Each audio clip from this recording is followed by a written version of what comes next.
Hey there, friendlies, or whoever may actually be with me tonight. How's up?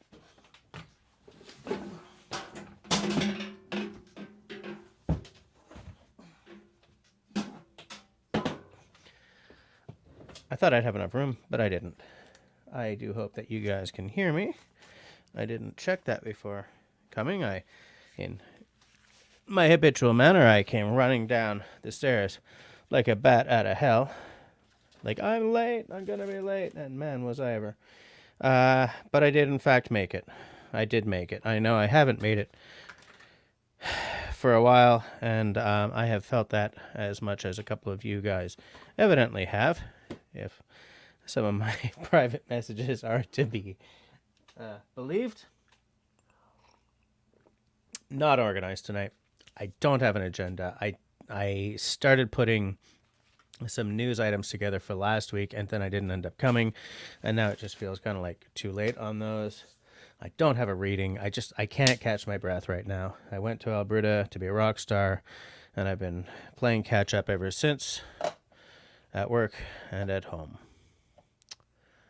But hey, it's Tuesday night. I'm here hanging with some of you guys, and that is going to make everything a lot better. Please tell me you guys can hear me. Now, let me just check on one little thing here. Just making sure that I'm actually out there in the world. Yes, I am, in fact, out there in the world. I should get my glasses.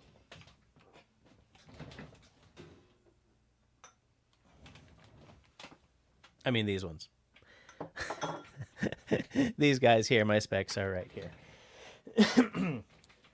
Ah, it's nice to see you guys. It's nice to see those names showing up in the side chat. Let's do the housekeeping. Let's sort of keep some semblance of regularity around here. And I'm not talking about Bran. If you are, in fact, watching as time shifted to tomorrow or next week or next month or next year or whatever, thank you. I do love knowing that there are eyes on the content. And I do love seeing comments appear in the days and sometimes weeks after the fact. I love knowing that you're watching, even if you can't participate in the side chat live. If at any point tonight you really kind of love what's happening, then I absolutely invite you to hit that smiley thumb. That makes me feel all warm and fuzzy inside. If at any point tonight you kind of hate what's going on, that's all right. The frowny thumb works just as well. And if you would like to take a more active role in supporting the channel and keeping the lights on around here, then I invite you to investigate the join button down below, wherever YouTube has it this week. You click on that, you will see that there are 2 tiers of membership, as well as what each tier gets you for your hard-earned cash. The one thing that both tiers get you is the knowledge that you are helping me very, very slowly build up the channel and bring some production value, more production value every year, sometimes every month.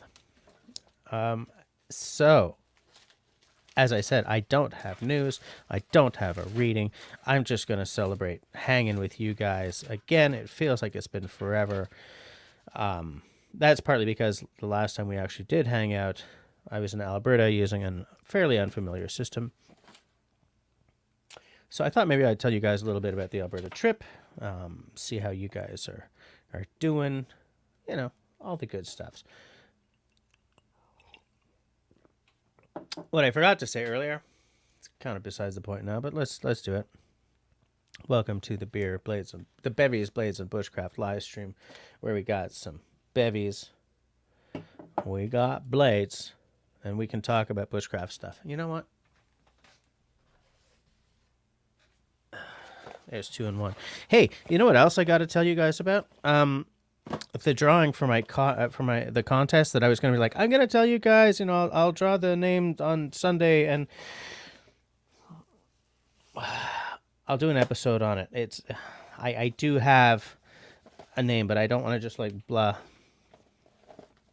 on the live stream. So yes, I have remembered about the contest and about the giveaway. Good old life. I will contact the winner so that they know that I haven't forgotten about them. Let me see who we got hanging with us tonight. Oh, look at all those names. Man, I'm feeling positively warm and fuzzy. Now, one thing I do want to say is we have 11 people watching and 10 thumbs ups.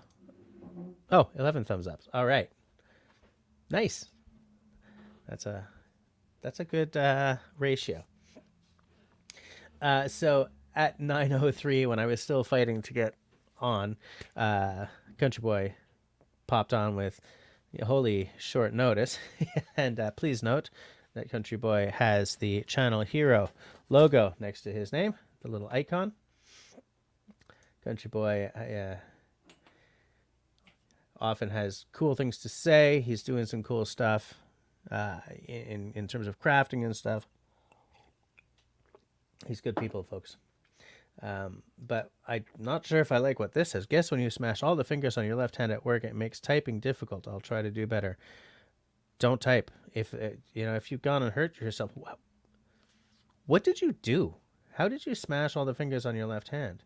And I hope to heck you're not like a guitar player, because yikes. Canadian pops in with, holy smokes, you made it. Yep, I sure did. It was a rush, but I made it. Oh, and look at that. We got Grace hanging with us. Nice to see you, Grace. Always cool stuff to say, Grace, too.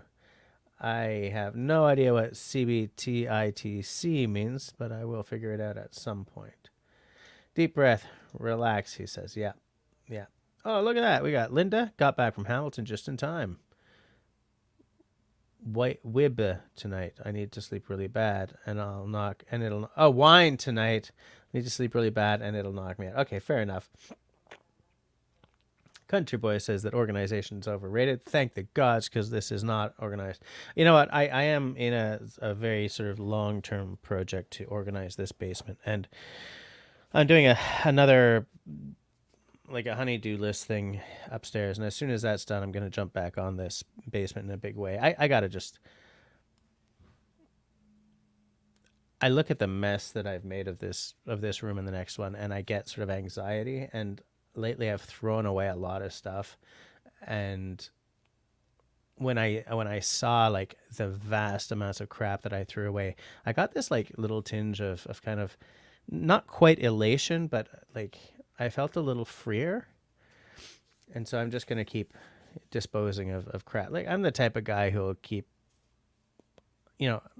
bills of sale for 20 years. Really? I should keep the bill of sale for anything you might want to sell later, like an expensive camera or something. It's not an expensive camera. Well, it is an expensive camera, but it's not like a professional grade can. Okay. Moving right along. Oh, look at that. We have Serge here. I don't know how long we'll have Serge here because he is full-on electrician now, so that means some early mornings. But Serge, let's pour the beverage before you conk out on us, okay? So this is a Grosso Ale Doré au Pain. So Ale Doré au Pain, so it's a golden ale. It's a golden bread ale? What?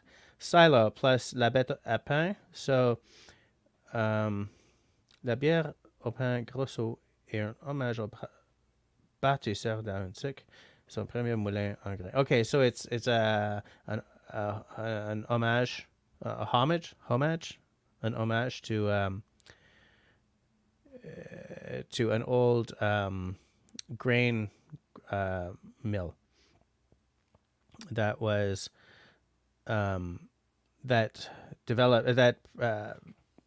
contributed to the development of the north of the island of Montreal. So this beer is brassé, is brewed less than a kilometer from our bakery, and it's made from unsold bread. If this is terrible, this was an expensive mistake, because I think this was like a $7 beer. But if I keep trying to read the back of the can, it's just going to get even more boring. So, bread beer. Whoop, whoop, whoop, whoop, whoop. Calm down the pour, Jess.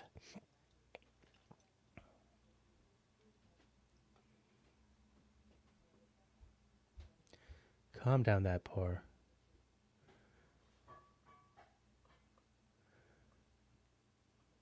This is like the dirty cousin of mukbang, right? Watching a guy pour and then sip on beer right into the microphone. Wow, I like the color, and I like how it's... Hold on. We gonna focus? I like how hazy it is. Sash, do you like my pour? I like the pour very much. Oh, I thought there was a fly, but it's a bubble. Okay, let's go. Smells fresh. Wow, it smells yeasty. Wow, okay, guys. That's enchanting. Okay, hold on.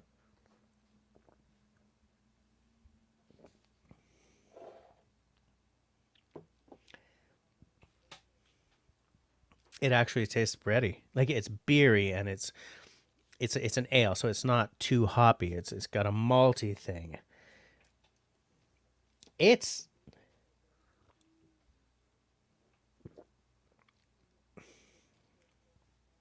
like something salty. Definitely baked goods. I am enchanted by this. Drink slowly. I wonder if I'll still be enchanted by this like in a half hour when it's warmed up a bit, because I find beer, once it starts to warm up, the taste can go south pretty fast. It's like now it's got like a raw bread dough kind of element to it. It sounds worse than it is. It's very good. Wow. That's cool. So everyone's saying hi. Oh, look, we got Hike with Mike in the house, just waiting on a woman. Unfortunately, her name is...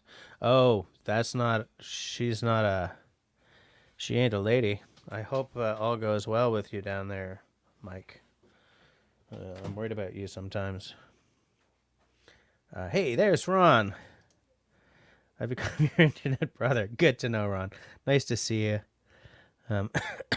But seriously, I just want to say to everyone, like, cross your fingers for Mike and his friends and family down there.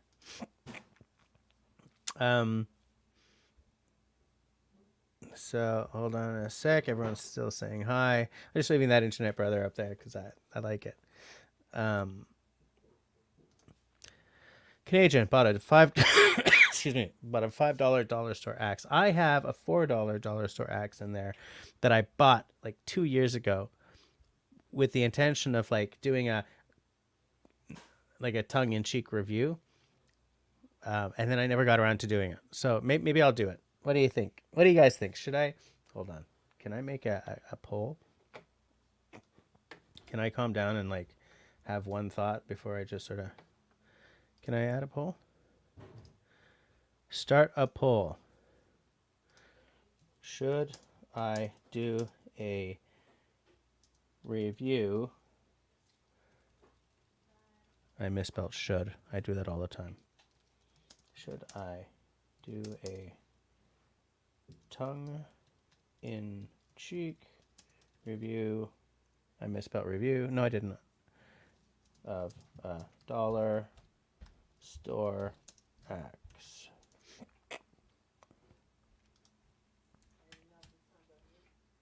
I said, boom. There's my poll. There's my poll right there. There it is. Whoop. There it is. Stop it. Okay.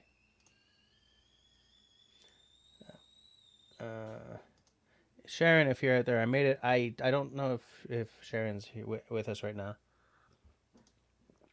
Hi, good Mike says, oh, it is so bready. Did I bring whiskey? Yes, I did. Hey, someone who's on the Discord, let Al know that we're live streaming. And I don't know where, and I think, is Russell up or something? I texted Russell a message. Something weird happened. Not something, whatever. That makes it sound worse than it is. But something weird showed up in the mail, and it a random window just popped open right in front of my my screen here. So where were we? Looks like it will be a bit north than predicted for landfall, so keeping your fingers crossed. Yes, Hike. Mike, I'm worried about you. Gray says, Agua Gear is coming out with a breakdown axe. Joe Robinette got a prototype. He just did a first thoughts video. I watched that video. I was interested when I saw that because I knew that they were some, I follow them on Instagram, and they were clearly teasing an upcoming axe, but they didn't, like, I couldn't see anything about it. It looks like a cool setup that I'm not going to buy.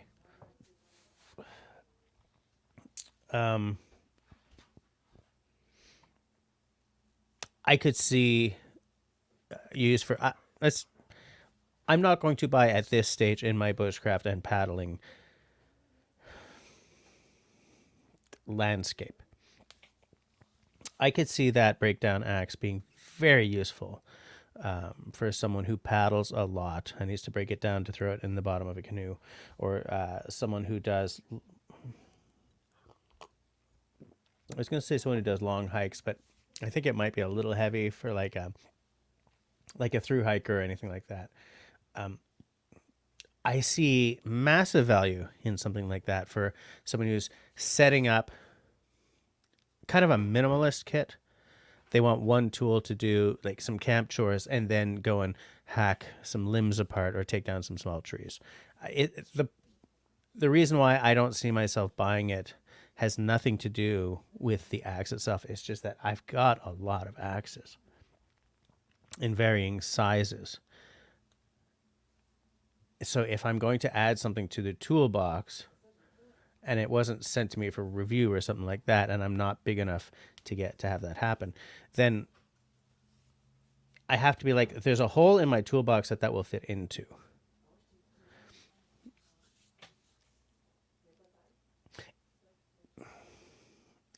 Now, if I had a piece of land and I was building like semi-permanent shelters and like, like I had a place to go to and I went a lot, it might be good for that, right? If I'm building a lean-to, I stick it together to hack down some small trees or whatever, and then I pop it apart to limb them and all that. Like, I can see the use case.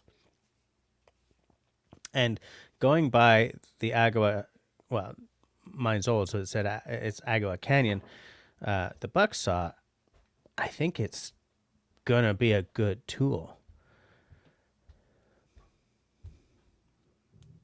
And what I like about it, because I'm always a little shy of, new concepts in axe design. Like, remember that finish thing that did that threw the twist in just by the weird design of the. Do you guys know what I'm talking about? If Tenenbaum was with us, he would know exactly what I'm talking about, and he would put a link up. But it had like a red head on it that had this really weird kind of shape to it, and the whole thing was that when it hit the wood, it did the flick for you, so you didn't have to time the flick, and it just popped the wood apart.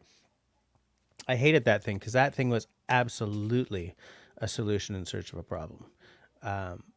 I don't feel the same about the Agua one.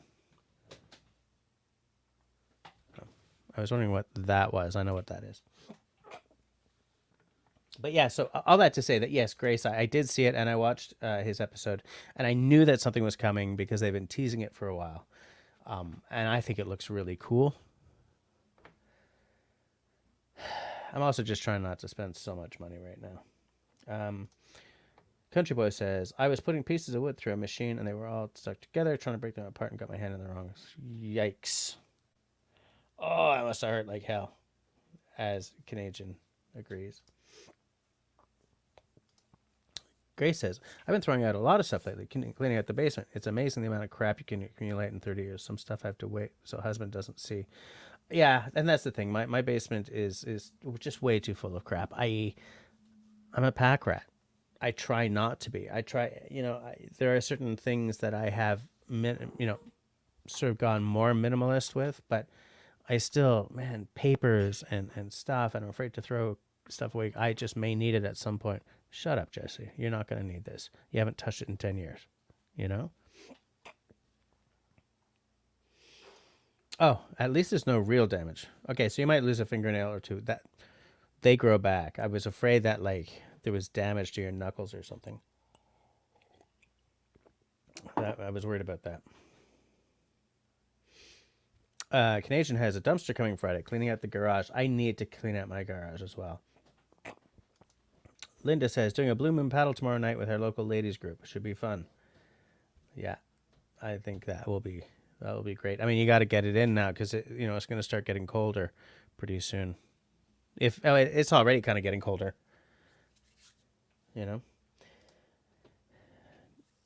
Sarah says, well, technically I'm not doing electrical work. I got a job in a warehouse for an electrical supplier. Last time I was here, I didn't want to steal someone else's thunder who got a new job. Oh, I see. Okay. All right.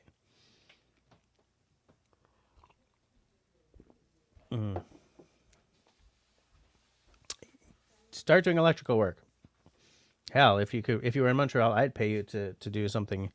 So as some of you know, the workshop where I used to do my filming, I've been swapping with there's a smaller back room, and that used to be a chem lab because the people who owned this house 2 owners ago, the wife was a municipal judge and the husband was a chemistry professor or a chemist. Anyway, so there are plugs and a light switch and stuff in that small room that don't work.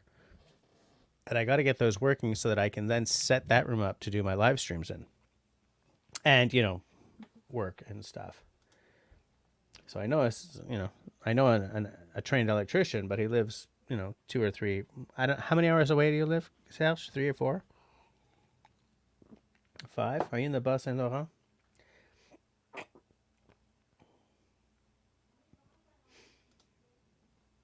Ron says, "K." I don't know what that means. In Germany, they say beer is liquid bread. Yeah, that's true. Absolutely. I mean, barley, right? Malt, grain. So says, yes, pretty good port. How late am I? Oh, I'm 10 minutes late. 11 minutes from this comment. I'll try to catch up.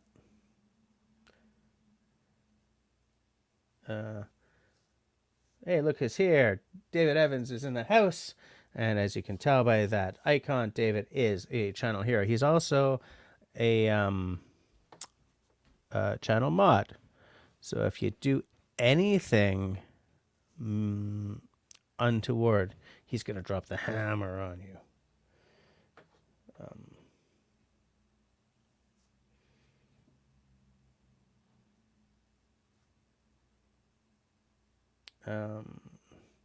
Russell popped in with, I said yes, I meant no. Now I got to scroll back and see what's going on.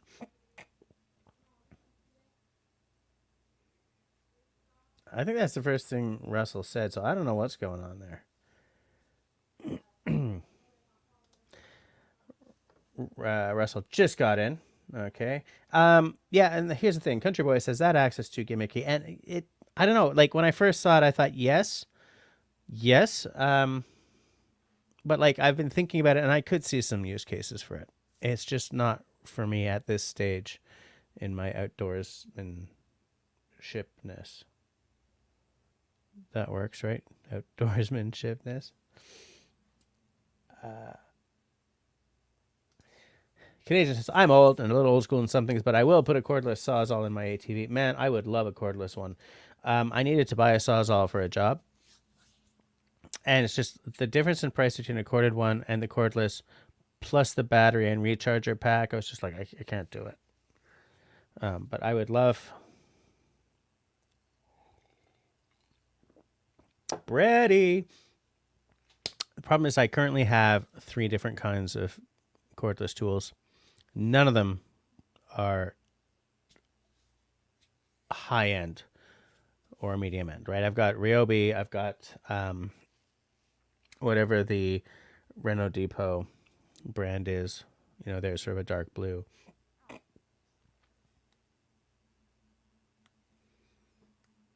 I guess I've only got 2. What I would like if I had money to start putting money into cordless tools, like getting good stuff rather than buying something, you know, oh, there's a job that needs to be done. Go spend $160 kind of thing. Like if I could start again, or like when my tools start to blow and I start to have to replace them. For instance, I had a a Ryobi or Ryobi, I don't know. How do you pronounce that? Like a cordless drill and impact.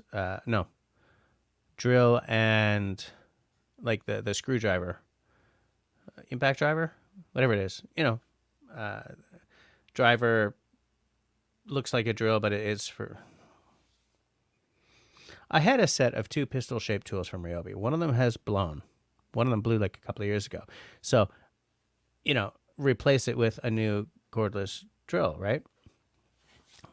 But I don't know what brand I'm going to settle on. I kind of feel it's going to be Milwaukee, but I'm not sure.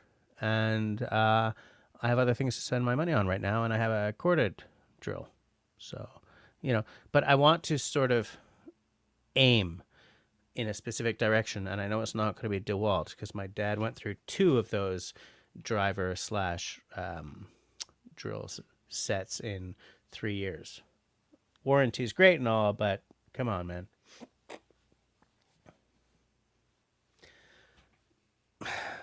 I don't know why the hell I was blithering on like that, except it was, oh yeah, it's because Jerry.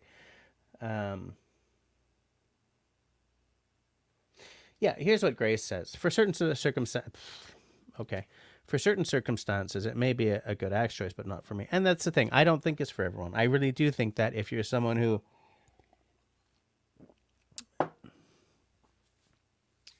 doesn't drive to your campsite, you know, but rather hikes in or paddles in, and you want to carry that instead of 2 axes, right? Instead of like a little camp axe and something bigger, if you are going to be building a shelter, right? Because if you're just throwing up a tarp and stuff, you don't need to build a shelter. You might not need the extra length.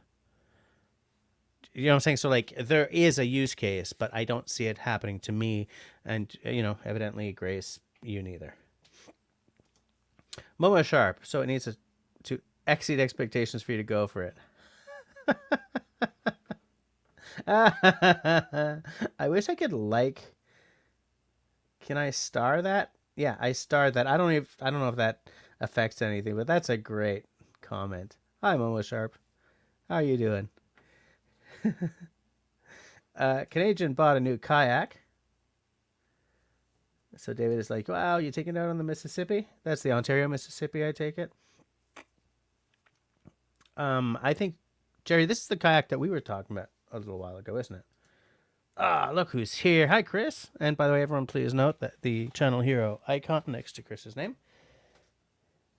I just wanted to show that one more time. So hi, Chris. Welcome to the circus. As I was saying to the people who joined early, there's no agenda for tonight. I'm just enjoying being with you, being with you peeps after having missed last week. Despite my best efforts. And like the week before that, I was in Calgary, so it was kind of a weird live stream. And, I needed tonight to sort of to settle the head a little bit, I guess. So Canadian says, I quit smoking 4 months ago. Money is falling out of my pockets now. I love it. Such good news, Canadian. I can't believe you're I can believe you're still doing it. I can't believe you quit. Shut up, Jesse. I mean, it's great. It's great news, and it's good that you got all this extra money to spend on kayaks and to buy me cordless tools. Destiny, hey, how's it going? She's saying hi to everyone. Wow, you're saving $125 a week? Whew. Wow, okay.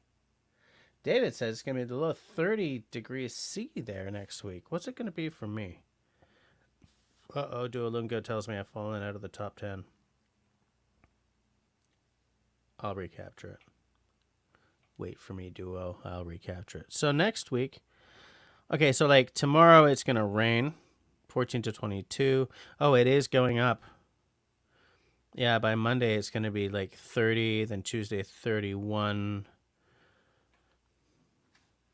I think I will wear shorts.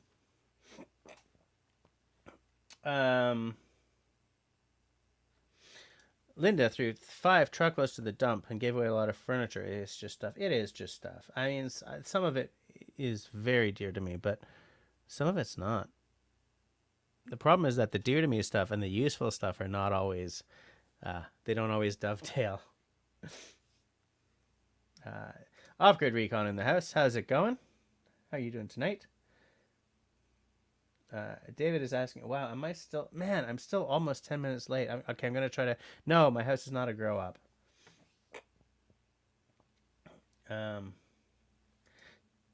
David Evans, hurricane hits tomorrow. We're up in the high away from the storm surge, so hopefully everything will be okay. Yes, I do hope. Kelly Flynn in the house. Glad to see you made it back home in one piece. Oh, okay, so I wanted to tell you guys about the Alberta trip and the trip home. But I got caught up in the Chitty McChatty. Hold on.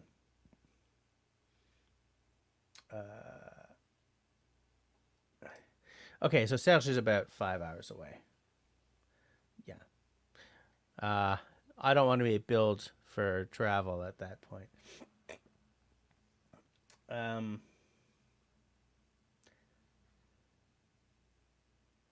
Hold on a second.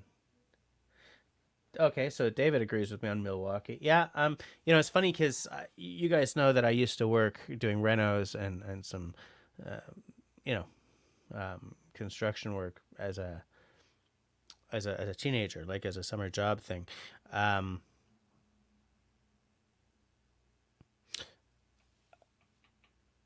Sorry, Serge just messaged me and now I'm all lost. And like what I saw as pro level tools back then and what I see as pro level tools today, some have changed, some have not. Milwaukee seems like, because I can't pass like a construction site or like a reno going on without looking at the tools.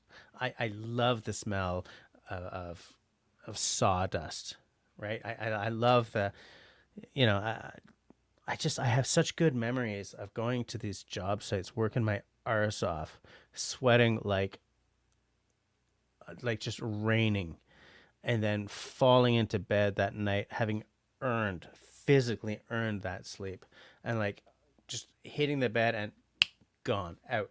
You know, I just so, you know, when I pass a construction site or like guys, I mean, even doing roofing, I never did roofing, but like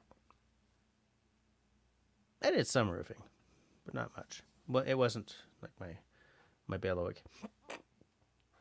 So I always look at the tools, and like Makita is still always there, you know. For a while, it looked like DeWalt was sort of there a lot, but I never see DeWalt on like a serious work site anymore. I think moving their production sort of killed it for them. And Makita is still always there. Black & Decker, forget about it. It's nowhere. When I was working, you know, in the mid 80s, early to mid 80s on job sites, there was Black & Decker everywhere. They completely destroyed their brand. They destroyed it so hard. They made that brand turn and cough so hard that they actually had to make a decision whether to bring the quality back and get the old glory back, or just throw that aside completely and turn into a housewares brand. And they turned into a housewares brand because it was deemed too hard to get their old quality and old image back. So you know what? You're never going to see Black & Decker in my house again. Hell, even the coffee maker that my wife bought didn't last 2 years. It did last 2 years. That's bombast, but it didn't last 3. They'll be on shortly. Oh, that's Christy and. Okay, so it is an impact driver. Yeah. Serge's tools are all red. Yeah, I think it's going to be the way I go. I mean, because some people that I very, very deeply respect, you know, they're all Milwaukee or bust. Country Boy says, I've got all Milwaukee cordless tools, and the Sawzall is nice and compact, good for tight spaces. Good to know. Canadian's all red too. Okay, guys. All right. So the next item that dies on me, I'll make sure to start working towards the cordless Milwaukee. It's more money though, right? Because the situation right now is that we buy a tool because like we need a circular saw. So I went and bought. Well, my wife went and bought the whatever is the Renault Depot house brand. It's a blue thing. Anyway. Excuse me. Yeah, that's the thing. DeWalt has two levels now, right? And one is they don't have anything that's completely made in North America anymore. Like they used to have stuff made in Canada and like made, excuse me, made in the States, I think. Now they have stuff that is constructed or whatever it is, assembled in Canada or and that's the United States now, but the parts still come from elsewhere. Like so, it's not what it used to be. But yeah, they do have a pro level, which is much better, for sure.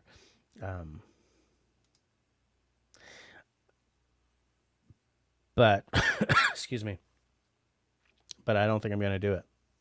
I want to have one brand of cordless tool. I want to be able to grab this same battery no matter what instead of flipping through my batteries, right?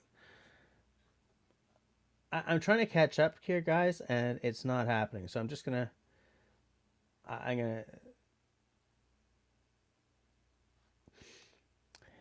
Canadian has a friend in Texas with 600 acres, no crap tools and no sawzall. Came home, sent him a drill and impact and a sawzall. Canadian, when I get any money at all together, maybe I'll hit you up. I'll buy my tools from you just so I know that I don't even know if you make commission or anything. I'll start buying my cordless Milwaukee from you. Oh, you missed me too? That's good to know.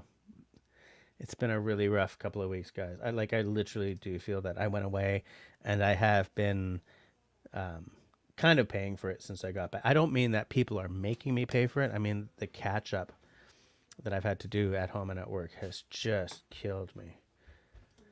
Hey, Tim. Just dropped in to see what condition my condition was in. Good to know. David is slowly increasing his Milwaukee tool collection. Anybody need a charger? The thing, like the Ryobi stuff that I have is it's fine, like DIY level tools, right? But I go through periods where I do more than DIY level stuff. Like I do a lot of work. I mean, it's still technically DIY. Like I'm not a pro, and I'm never going to be. Like I'm never going to be a pro carpenter again. I'm never going to be paid to do that. I'm never going to do that much work. So it's tough to make the jump in expenditure between Ryobi or whatever and Milwaukee or Rigid. How many of you, like, does anyone have Rigid stuff out there? I mean, they look cool. They look cool. It looks like better stuff, but I don't know Rigid as well as I know some of the other brands.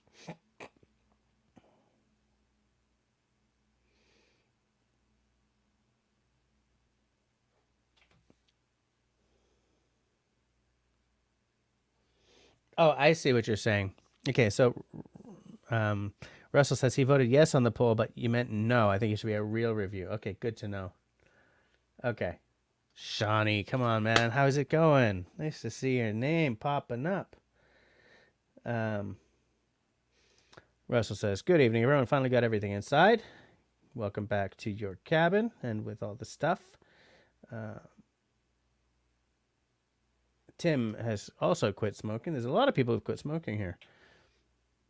Excuse me. So congratulations on that. Off-grid recon is going well. I've really got to try and catch up here, guys. I'm sorry.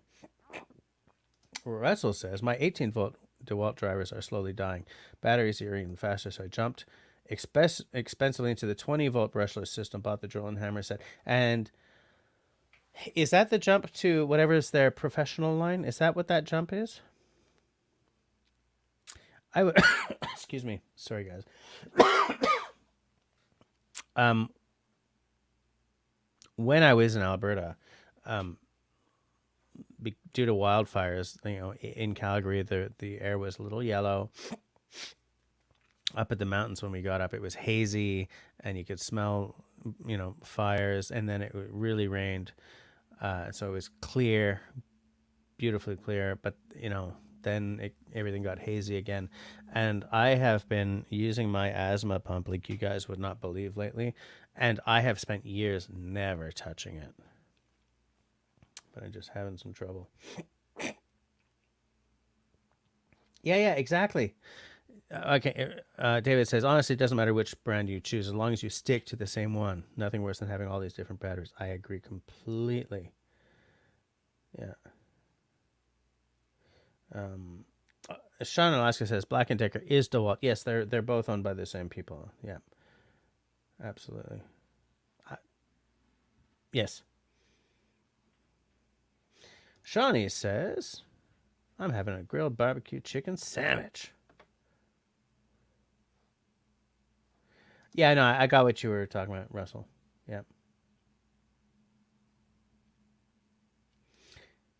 The deal. Milwaukee stole all of DeWalt's main engineers. Nice. Oh, Sean is a DeWalt guy. Loves him. Okay. Good to know. Am I at the? Oh God, I'm sort of.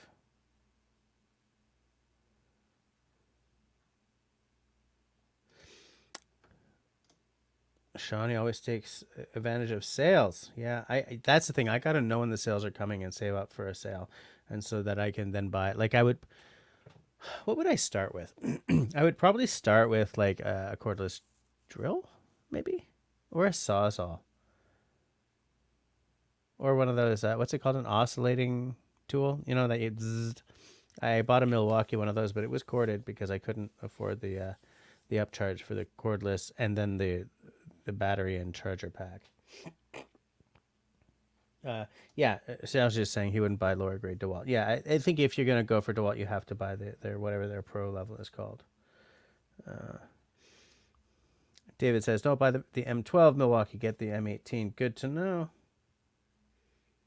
Hey, come on, look at that. Look who's here. Little fish. How's it going? How you doing? Russell says, my most recent purchase was the DeWalt 20 volts skill saw.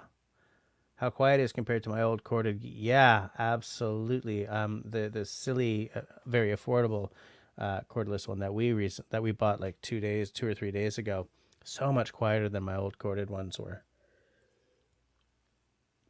And I'm someone who because of what I said before about loving sawdust and having all these great memories, I love the sound of those old corded skill saws because of the association I have with it. But I don't want that sound going off in my backyard at like 7 p.m. when I've finally got some time to work on one of the honeydew projects, right? And everyone else is trying to have supper. So the cordless ones, the quietness is like, oh, hello, so cool. Excuse me.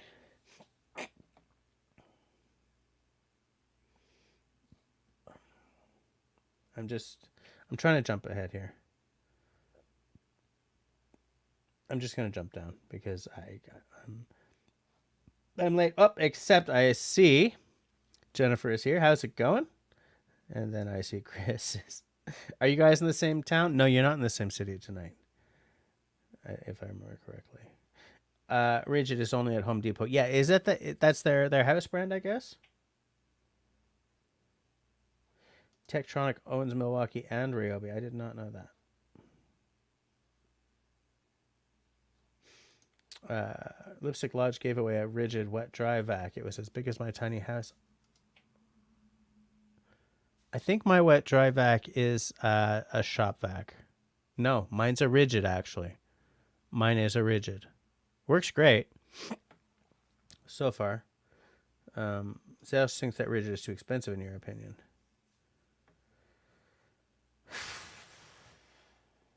I am so just trying to get to the end. Oh, Shawnee, water bath canned peaches in a syrup made with real vanilla beans and wood for reserve. It's called Drunken Peaches. Shawnee, are you on the Discord or something? Can you get me that recipe?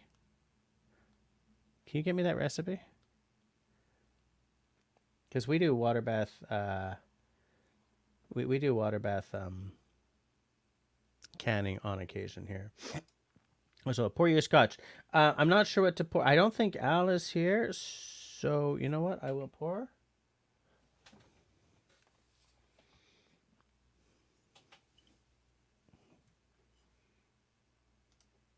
I'm gonna pour Japanese whiskey tonight. Nika whiskey from the barrel. Because this is so good. So damn good.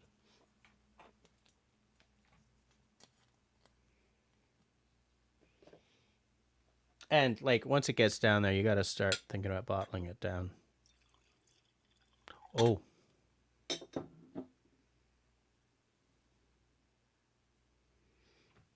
That's a big pour. Now this doesn't need to be like there's no age statement on this. It's probably all 3-year-old. I need to get another bottle of this. But I'm going to let it breathe for the next 7 minutes. I love this whiskey. I just love this. It's a blend, okay? There's 100 whiskeys in this. And you guys know that I'm more of a single malt guy, but blends are in a golden age, right? Golden age? Yeah, it's a golden age for blends right now. It's not all Johnny Walker Red or like the old school stuff, whatever it's called with the black and white Scotty dogs on it. Like new school blends by companies like Compass House and guys like that. And what's that guy's name? Whatever. Fabulous stuff happening. This is a great whiskey. And okay, so this is $66 in Quebec, about 55 probably in Alberta. Ontario is probably about the same as Quebec. I was like, wow, it's super affordable. No, that's a 500 ml bottle. So if you buy it, like if you extrapolate to a 750, that's $100 blend. And I'd spend it. Everywhere except the United States, this comes in a 500 ml. The United States has a 750 because, you know, they won't accept anything else practically. The price, of course, is commensurate with that. But the thing is, this beautiful, gorgeous freaking bottle design does not work in a 750. It looks stretched. It's terrible. But this little guy, the idea behind this entire package is that it would be like a little block of whiskey. It's just, and I like, it's a bottle that I can't put down. And I like Japanese whiskey, as you guys know. I mean, it's much more engineered than I'm used to. Like Scotch is very much laissez-faire, right? Throw it in the barrel, let the elements do their thing, put it down. It's not 10 o'clock yet, and hope for the best. Whereas Japanese whiskey usually is a much more engineered thing, and this is engineered as heck, but it's still just.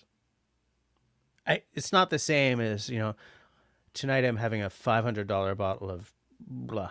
It's not on that kind of level, but on sort of the more affordable side of things, it's the one I bring out if someone comes over that they don't know if they like whiskey or not. It's running 100%. It's running 100% on people loving it.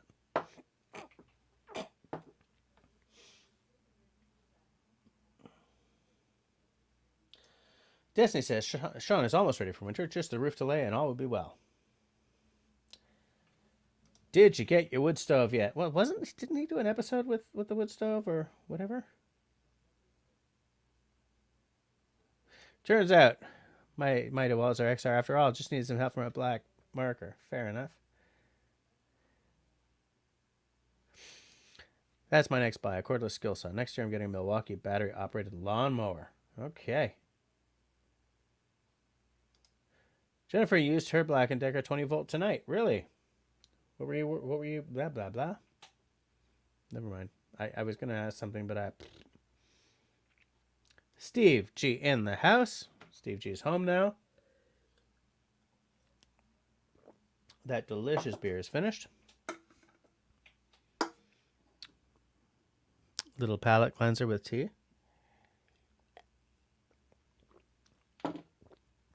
Because in 3 minutes, it's whiskey time.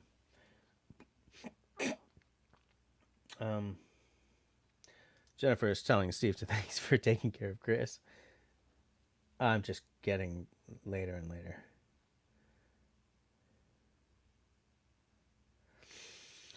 Jerry saw a bottle of LCBO for $4,600. Yes, you did. If it's the bottle I'm thinking about, yes, you did.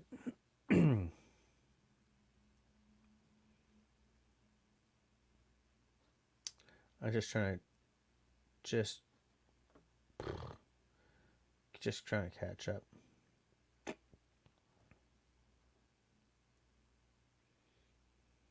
Yes, I was sure. I was sure I saw something about that. Canadian says that he did get his wood stove. But is it installed? Oh, in fact, Destiny says installed. No. Okay. Hey, I'm actually caught up. Bam! I love it. So since I'm caught up, shall I celebrate by actually telling you guys about... Oh, for land's sakes. Should I celebrate by telling you guys about Alberta, or should I celebrate by closing the poll? David says, my gas mower is dying a slow death. I use a real mower, you know, the real, whatever those manual things are called. Which is great, unless the grass has gotten really long, in which case I kind of have to borrow the neighbor's electric or something, because those are great if the grass ain't this long yet, and useless if it gets long. Destiny says, tell us about Alberta. Okay, so here's what happened. We flew to Alberta. I'll just keep blithering until Russell comes on and tells me to shut up. We flew to Alberta using Lynx Air. That's an ultra low cost airline. Okay, so the seats were like $200, but every bag is like an extra $80.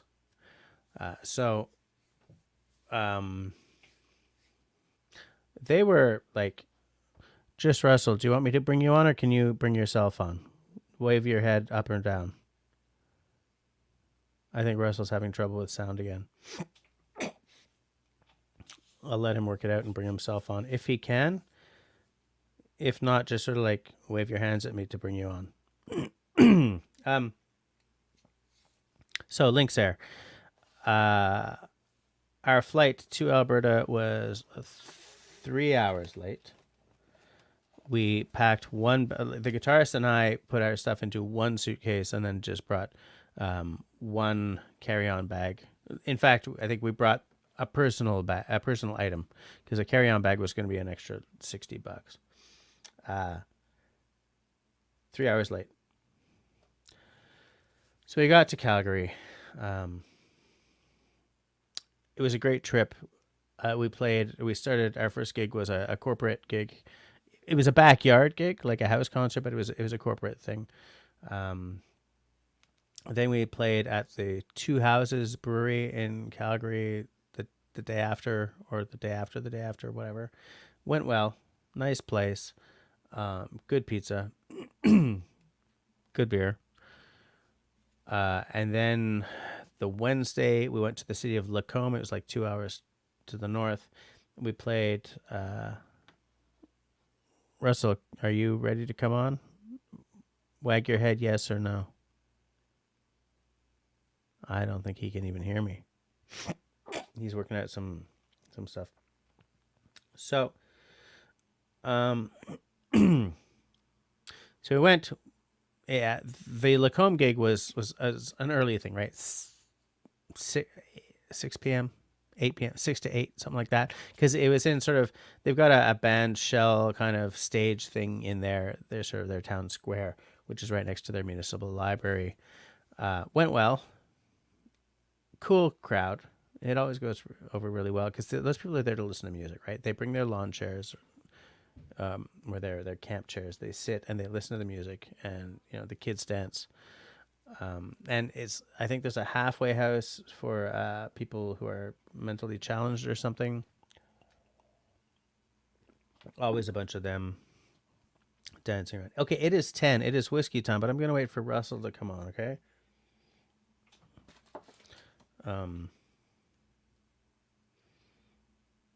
I just want to make sure that Russell isn't texting me through Discord or something.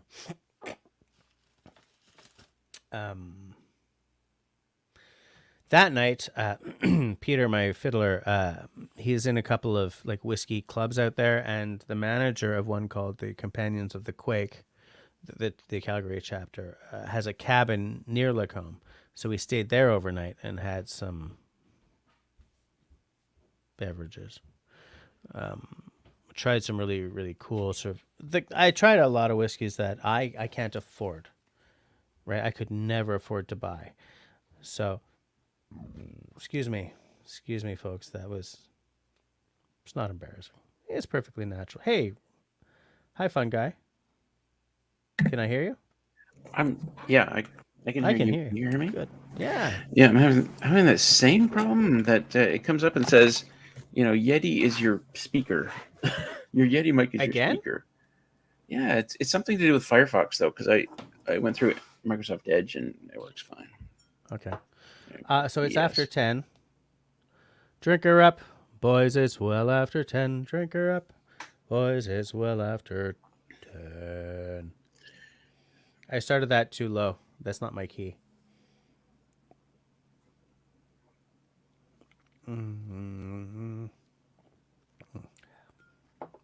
Sorry, Hell yes. I missed the last few minutes of your conversation. What are you talking about? I'm just telling you about the trip to Alberta. Oh, okay. So we stayed at this gent's house overnight. He fed us some spectacular whiskey and smokies. I ate many smokies, had some chips, terrific drams that I could never afford. Next morning we went back to Calgary, and then. So that was on Thursday, and then on Friday, we had to go to the mountains. Now, here's the thing.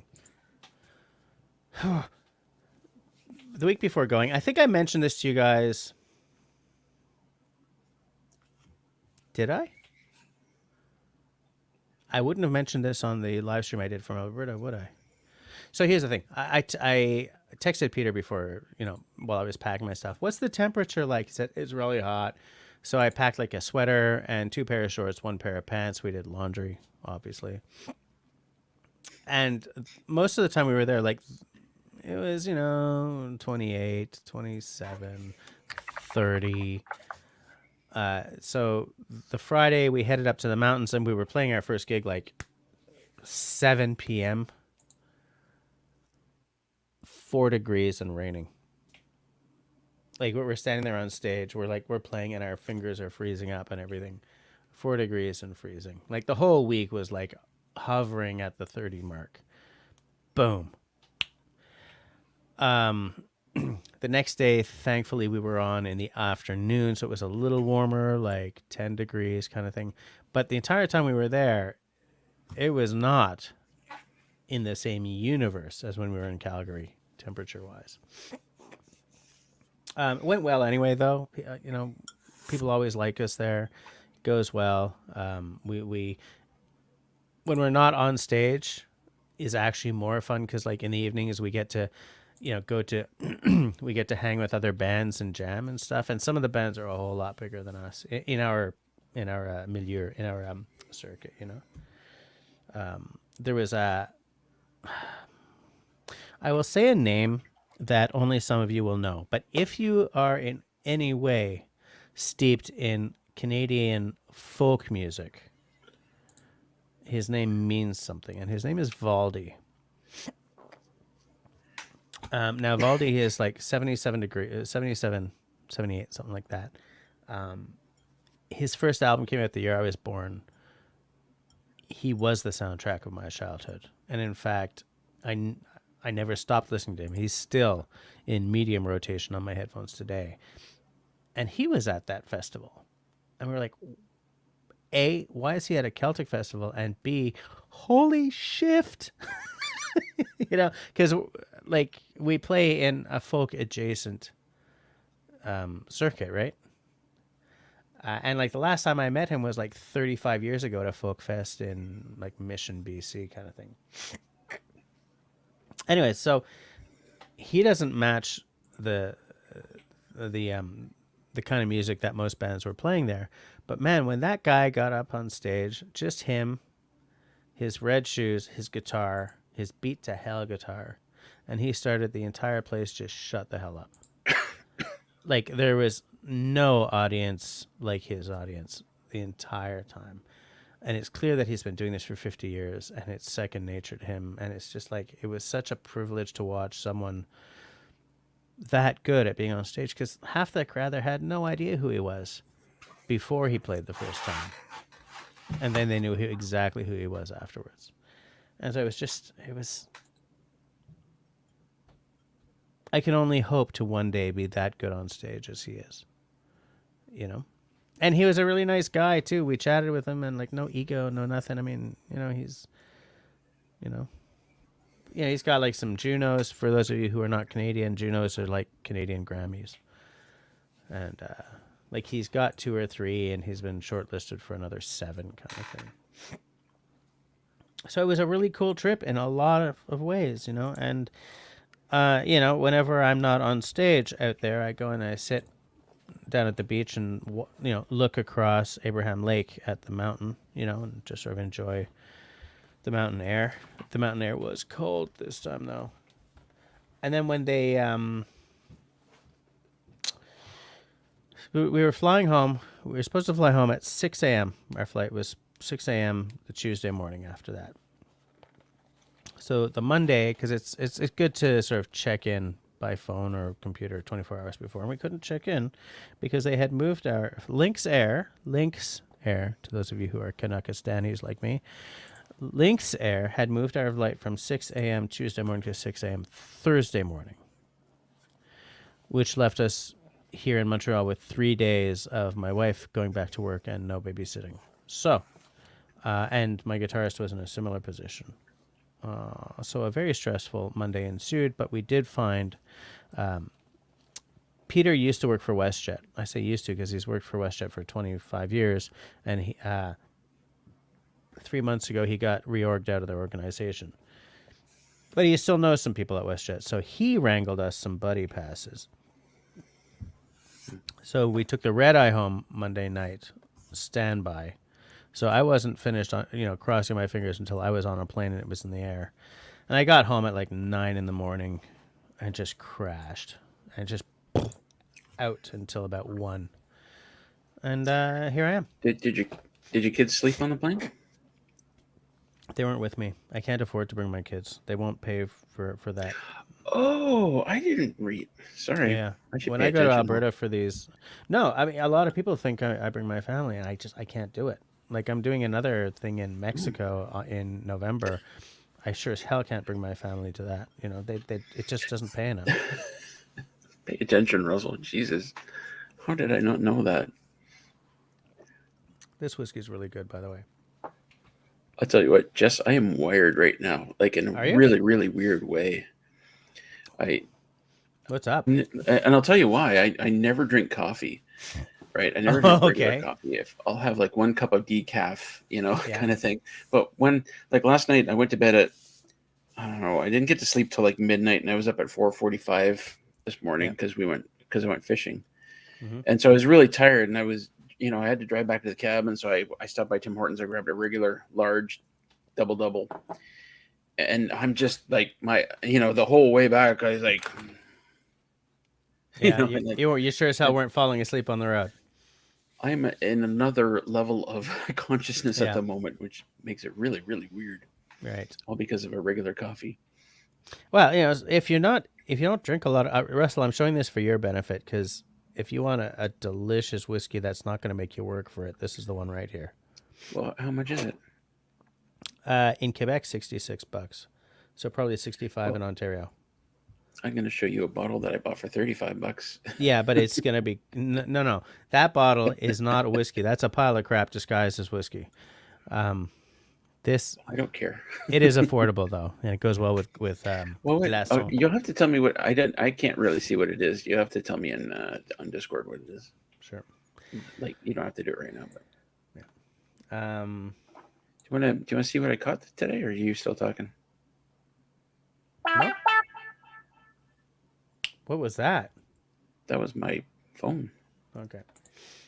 So that was my trip to Alberta. I was just glad to get home because I hate flying standby because I have had issues before. I'm just gonna try to catch up in the side chat a little bit.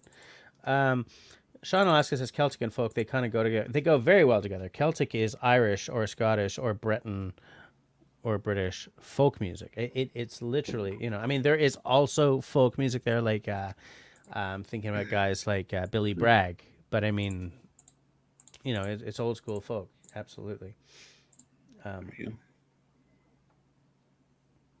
Whoa, that's not a fish that I can eat, right? That's a Chinook salmon. Yeah, it's pink. You can't eat pink fish, right? No way. But the funny part about it is, we fished for like 5 hours this morning, and that one I caught like 2 minutes in. Was that the only one you got? Like 4 hours later, another guy got rainbow trout. Actually, a very big rainbow trout. But yeah, I can't eat those either. I wish I could. Like my wife and my daughter loves both of those, and I wish I could. Linda's been listening to Joni Mitchell. Absolutely, very good for reminiscing. Still solid songs. Hey, look who's here. How's it going? Hey, Dave. Dave, I haven't seen you in a while. How are you doing? I think you're probably setting up to start doing a lot of videos over the next little while, eh? Yeah, as winter comes in. Thing. Yeah. Hey, speaking of which, look who else is here. How's it going? Oh, you're gonna watch Time Shifted? Yeah, you did last time too. Bedtime reminder. Go away. Everyone's saying hi to Dave. Okay. Good night, Jennifer. Have a good night. I hope all is well. I hope you don't get hurricaned or anything. Shawnee is saying to Russell, "Wow, a fishing trip." So was that like an all-day thing? You just got home, right? Yeah. Well, yeah. I actually went last night, stayed over at my buddy's place, and then we went out early this morning. And David is asking if you were out in Lake Ontario. No, actually, Kempenfelt Bay. So the salmon are getting ready to run up the rivers or down the rivers. I guess up the rivers. So we catch them out in the bay before they head up. Okay. Serge is out. Gonna jet. Need my beauty sleep. Okay. All right. Good night, Serge. I'm glad I could do a proper beer pour while you were actually watching the live stream. A little fish in the kitchen is, do I have a fish allergy, Jess? Yes. Anything pink I cannot eat or I will be in danger of dying. We need more. We need a better definition of anything that's pink. Can't eat salmon, can't eat trout. A shark steak put me in the hospital back when, before we were all about how eating a shark is bad. Russell? This was a very bloody good beer. What is it? It's a bread ale by a local brewery. It looks like it's a Grosso Ale Doré au Pain. The entire can is French, so they're obviously not selling anywhere else. It's beer brewed with a small amount of fermented bread. They use the unsold bread from a local. A brewery makes beer. A bakery makes bread from a local bakery. And it definitely tastes bready and kind of doughy, and it's just fabulous. I love stuff like that. When I bought it, I was like, oh, God. Because I bought that at the same time as my brother-in-law bought the oyster beer, the oyster stout that I posted on Discord. which I did not love. Leaving it there. Well, I gotta say, oyster beer sounds a bit weird. Okay, so the oyster beer is made with like salt water, like seawater, and algae, seaweed. Fine, salty. I liked it to a certain extent, but then the oyster, because it's not like there was like a glob of snot in the bottom, right? There's no oyster in it, But they did use oysters in making the beer, and it added this oily kind of thing to it that I just hated. Oh, you know what's funny is, What? hang on. So I went fishing with some old friends from high school, really really good friends. And my one buddy, who was best man at my wedding, he goes to the fridge. He's like, "Who wants a beer?" And he pulls out this Waterloo, and I'm like, "What is that Waterloo beer?" That what I think it is. He's like, "Yeah, it's the best one." I'm like, "What is it?" He goes, "Look, it's Waterloo." And I said, "What is it?" Yeah. He goes, "Grapefruit Rattler." I was like, "Oh my god." He's like, "Oh yeah, I go through these like crazy." Nope. I said, you know, I see those at the beer store every single time I go. There's tons of them because nobody buys them. Yeah, absolutely. Absolutely. I just want to, hold on. Shawnee says, I think I missed it. Did you bring home any fish home for the freezer? Yeah, you got 2, you said? No, you got 1 and a buddy got 1. Well, what we did was there was 4 of us, and my buddy who goes fishing all the time, he's been giving the salmon away because he's going every day. Okay. And another guy in the group, he doesn't eat fish, so the third guy and I, we split the trout and the salmon. Okay. So I got half of each. Nice. Dave says, this is what I was expecting to see. Been low-key, that's what, just dealing for the beautiful, brutal forest fire season up here. Yeah, it's been brutal down here. It's been brutal where I was in Alberta. It's been my dad, where he lives in Penticton, up until, the rain or the temperature or whatever finally started getting things under control. He like in Penticton, they were surrounded, right? Because Kelowna was on fire. Down south of them, Carameos was on fire, and then Shuswap was burning. So they were surrounded and couldn't move. So the sky was pretty rough. I know it's been rough up north. The Yukon's been bad, and I know people in all these areas. But it seems that in some of these areas, like around where my dad lives, they're getting it under control. So it's, forest fire season started with a wicked bang this year. It's been awful. So I'm glad that,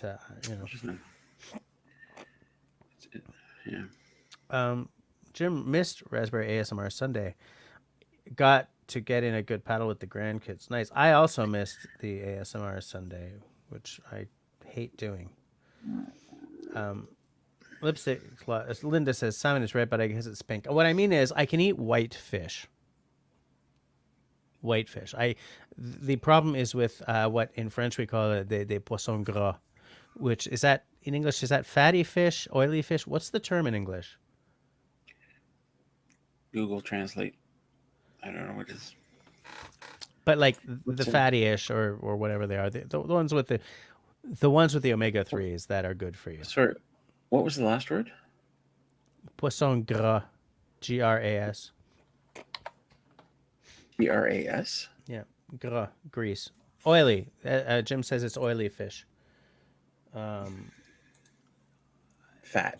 Jim, I have not been able to eat a trout, so I'm thinking brook trout would take me out as well. Google Translate is saying it translates to fat. Gras is fat, yeah, but I don't think we call them fatty fish in English, do we? So oily. Okay, yeah. I get it. Hey, look who's here. Christine is in the house saying hi to everyone. Hey, Christy. Everybody, please also notice that Christy has the channel hero icon next to her name.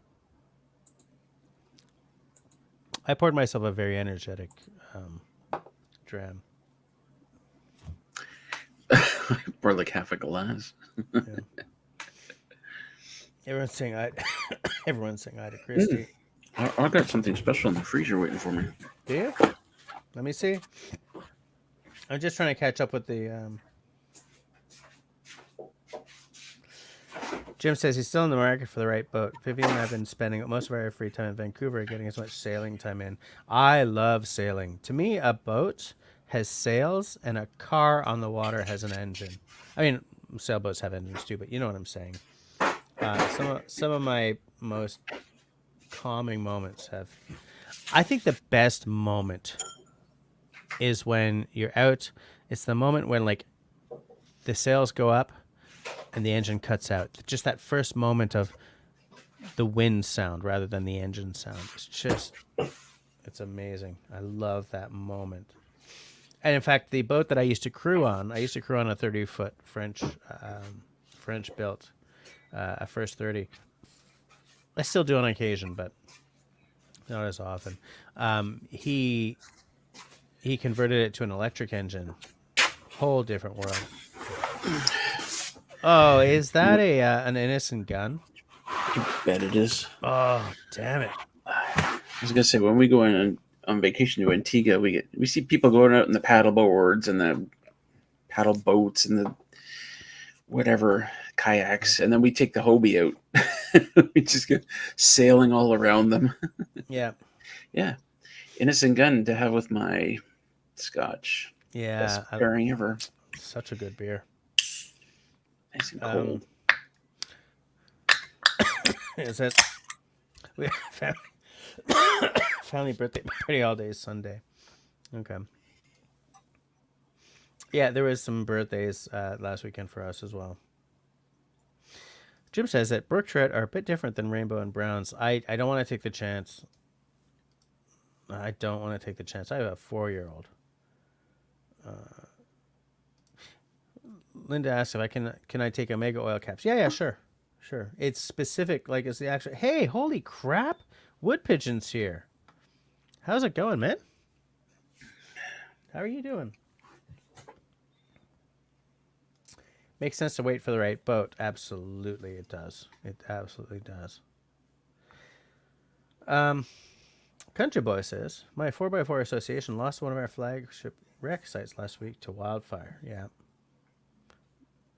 The Hatlatch Fire Tower. There was a webcam pointed at. You could just sorry, recreation trip? Recreation sites? Is that what? Yeah, to a wildfire. It's so bad. It's so bad.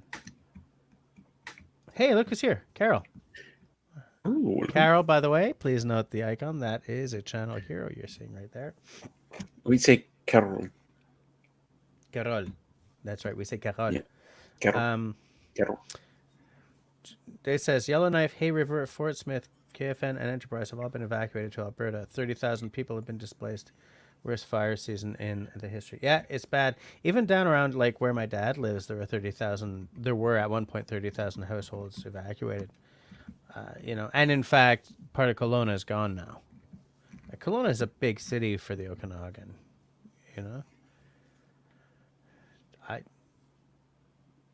I don't know what people are gonna. Anyway, I don't want to dwell on it too much because I will get maudlin fast, or I'll get political fast. So we're just gonna move on. But I am so glad, Dave, that you're doing okay.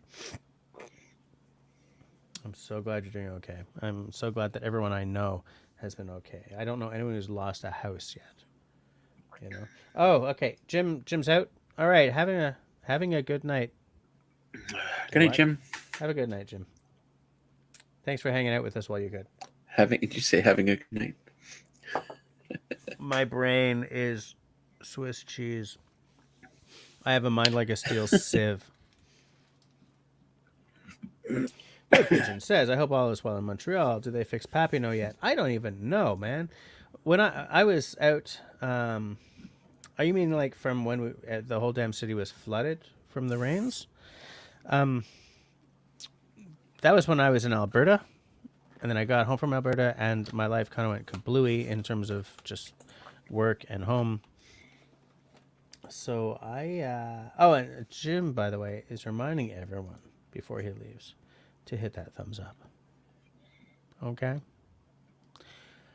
Hey, should we maybe take a look at the poll? Should I end the poll? Yeah, it's probably time. Yeah. right? It's 22.26. I'll leave it till 22.30. Somebody remind me when it's 22.30, and then I'll just All right. round numbers and all that crap. I think he can end it now, honestly. But sure. Okay, everybody, I'm ending it now because Russell's just being a great big jerk. I'm End sorry. the poll. I feel I am End loopy right now, buddy. All right. So the question was, should I do a tongue-in-cheek review of a dollar store axe? And by the way, when I mean tongue-in-cheek, I mean like I will do it like a serious review. Like a serious review. Like, yes, 81%. No, 18%. But that's actually slightly skewed because Russell accidentally voted yes. You needed another option on there because no could mean I don't do a review, but it could also mean no, I think you should do a serious review. Little Fish in the Kitchen will be right back. Oh, hey, check that out. Look what Dave did. Picked up a Starlink for camp this season. Yes. Oh, HD nice. live streams. Yep.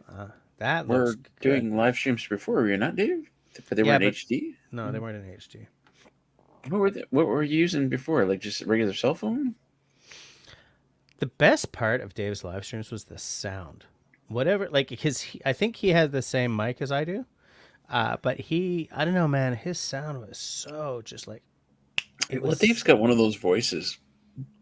Okay, yes, there is that. I do not like. He's got one of those drop your panties voices. I don't drop my panties for anyone's voice myself. Pretty sexy voice. It's all about the Instagram feed.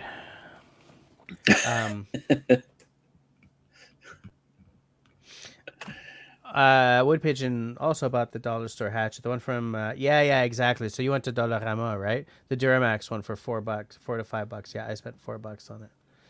Absolutely. Oh no, I have to get one. It's at Dollarama. Is it okay? So I find this stuff at the dollar store, Dollarama, or whatever. It's either just really cheap stuff, or they picked up something from a regular brand, but there's something wrong with it. The packaging was wrong, or there's a mistake in something, or sometimes it's just or it's surplus, cosmetic. Right? Yeah. Sometimes it's just cosmetic, and if you don't care about it, Absolutely. you get a decent product. But yeah. So is there? I mean, you bought it. So is there anything obviously wrong with it? It's just a piece of. It's just cheap as crap. It's just there are certain brands now that are building $4 stores as well, right? And Duramax is one of them. Hey, there's Austin. How's it going, Austin? How you doing? Yeah, a bunch of people tonight that haven't shown up for a bit. Yeah, this is cool, man. There's a bunch of people who are like, man, it's been a minute. I like. It's always good to see people who haven't been by. Yeah. Yeah. And especially like to see when Dave shows up, because I was like, Dave, what's going on? Mm-hmm. In fact, speaking of Dave, Dollarama has put away all of their summer stuff for the season. Yeah, absolutely. Put away? Yeah, they've switched over to the sold. Yeah. Did they put it away, or they just dump it all? I don't know. I have no idea what they do. Yeah, you bought it 3 years ago. I bought mine 3 years ago as well. I think you say tongue in cheek, but what? What happened to him? Hi, everybody. Welcome to Russell's version of Jess's live stream. I have no idea what happened. I just went boom and I was gone. I'm like, dude, I'm paying for this app now. I took over, man. I don't worry. I entertained everybody. I was just sitting here innocently chitting and chatting and like boop. Innocently. By the way, your camera is like way high. You're yeah. It's I don't know. Are you trying to hide something? Yeah, I'm trying to hide how short I really am. How's that? But that doesn't help.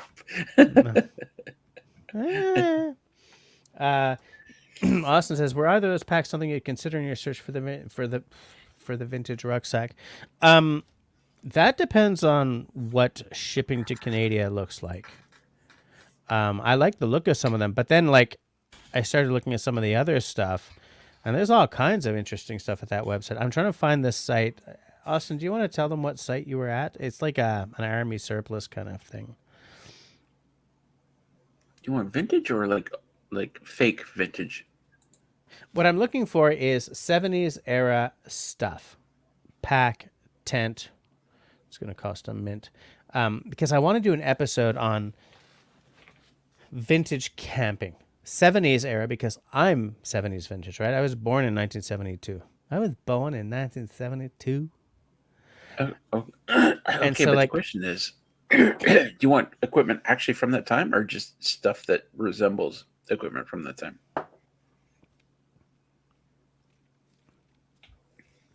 I have a gas stove, an Primus. You see what happened in my head there, right? And does it go? Start running around beating the shit out of the robots. Oh my land! I have a Primus classic camp stove, which has been around since then. So it's not an actual vintage stove, but the design has not appreciably changed. So that's fine. I have like a wooden bucksaw. That's not from the 70s, but that's a design that's been around forever. So that, Can we just go back to Optimus paint stove? Can we not? That would be awesome. The stove it's turns got a propane into like tank. Yeah. Except it's not like a big massive truck. It's like, I'm Optimus Prime. Yeah. Or sorry, I'm Optimus propane stove. Sorry, anyway, Optimus propane stuff. There we go. Okay, sorry. David was saying, switch back to the other side. I'm freaking out, so I switched this around. Shawnee's asking if I touched the mouse. I didn't touch a damn thing. I was just sitting here, hands like in my lap, and then boom, gone. Like, what's going on here? Sorry, your hands were where? In my not. It's a family show, Russ. It's okay. Just roll with it. Yeah. Country boys. Just postman on the left. Yes, I get it. I get it. Yeah, everything's fixed now. Wood Pigeon says Jill is in Quebec City. She went on a salmon fishing trip. She caught her first one. Yeah. Linda says, Dollarama, who cares? I can't stuff my tiny house with all their stuff. Yeah. My eldest daughter loves Dollarama. It's so hit and miss, right? It's very hit or miss. Austin, yeah, Midway USA was the site that Austin sent me. He sent me a couple of like vintage. That's my phone laying down a beat. I hear that.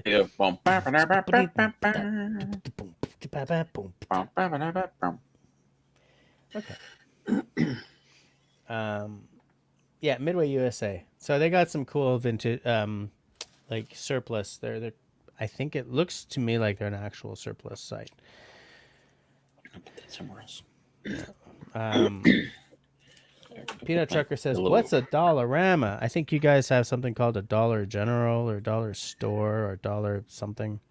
Yeah, Dollar Store. Tree. Although it's not a dollar anymore, isn't it? Nothing is. Like I've seen a dollar or more stores. Yeah, dollar or more stores. Yeah. Here's a picture of Jill with her salmon. Can I show it, Wood Pigeon? I probably can if you sent it to me during my live stream. But like, what do you think of the size of that salmon? Is that a good catch? The salmon I'm talking about. Wait, it's really hard to see. Can you? What kind of salmon is it? I don't know. I don't know. Shift. What was the weight on it? It's hard to tell from that picture. Yeah. Like that salmon that I got this morning was 7 pounds. That sounds like a big fish. Well, it's not actually. I mean, I caught a salmon years ago that was 20 pounds. But there's so much competition now that Russell, my 4-year-old is only 30 pounds. Well, I didn't catch her. 20 pounds is like, you know what I'm saying? Like, to me. Yeah. I remember, I totally remember catching it. The great big fish. And the first thing that happened when I caught it is this guy, like up further up shore, he's like, I'll give you $100 for it. right away. Like I'm holding it out. Like, give me $100. I was like, no. And my buddy Kent was like, let's take a picture. So I'm holding this fish. He goes, hold it closer, hold it out for me. It'll look bigger in the picture. And I'm like, holy shit, I can't do it. Can't do it, man. Take the picture fast. But anyway, like I caught that 7-pounder, and and Kent says that you could get up to like 15 pounders out of where we were fishing. They can be huge. Wow. Country boy says it looks like a sockeye, but wood pigeon doesn't know. I bet it was a good fight, wood pigeon. I bet she was really excited. Like those salmon like to fight give you a battle. Which is a lot of fun. I mean, I want to live, right? I want to live. Don't say it like that. You get all the bleeding hearts going, that poor salmon. I'm just going to die shortly anyway, but that poor salmon. I want to live. Why do I do these things? It's funny because I wanted to talk about this tonight, but I got distracted. What is it? I bought a knife like 3 weeks ago, and I still haven't shot a video about it. I don't know what that is. What is it? It's a Victorinox. It's a Victorinox Venture Pro. Come on, focus. So you're gonna do a video on it? Yeah, but I really feel like I'm missing the boat. I haven't had time to shoot a damn thing since I got back, and like, so many people have put videos out about this knife now. I gotta get it done. But like this week I'm playing gigs. Next week October has to be my month, man. Never worry about putting out a review video when like dozens of other people have done it. I just want to get something done and out. I want to get it up. Yeah. Now here's the funny thing about there's always a good fishing story. Everybody's got a good fishing story, and you know what? Every other fisher person in the group wants to hear it. You got a good fishing story? Bring it on. What do you? But it's the same as like. I absolutely believe that, because musicians always want to hear your stage stories. Do you have an interesting stage story? Yeah, they want to hear. Man, I got some stories that would make you be like, people do this crap, And like when I'm telling my stories, like my stage stories, my music stories, it's like people who, not everybody cares. Some people really do. Chances are they've got some kind of performance story to share as well. And I've noticed that, like hunters, everyone wants to hear about the moose with the weird corne, whatever a corne is, right? Everyone wants to hear about the, the albino that you albino that you almost took. Everyone wants to hear. Okay, you know what? I'm going to talk about this. I'm going to talk about this guy that I used to know. I will not talk about his gun that I really wanted, because I don't talk about guns on my channel. But I will tell you a little bit about him. I used to hunt with, as you guys know, I used to, well, as some of you know, I used to hunt with a couple of Mohawks. My wife's stepdad is a Mohawk. He lives on Gaknawage. No, he doesn't. He lives on Gunnasatage. And I used to hunt with him and his brother. But there was another guy who used to come to hunt camp. His name was Tan. He was from Vietnam, as you could easily tell when he was talking,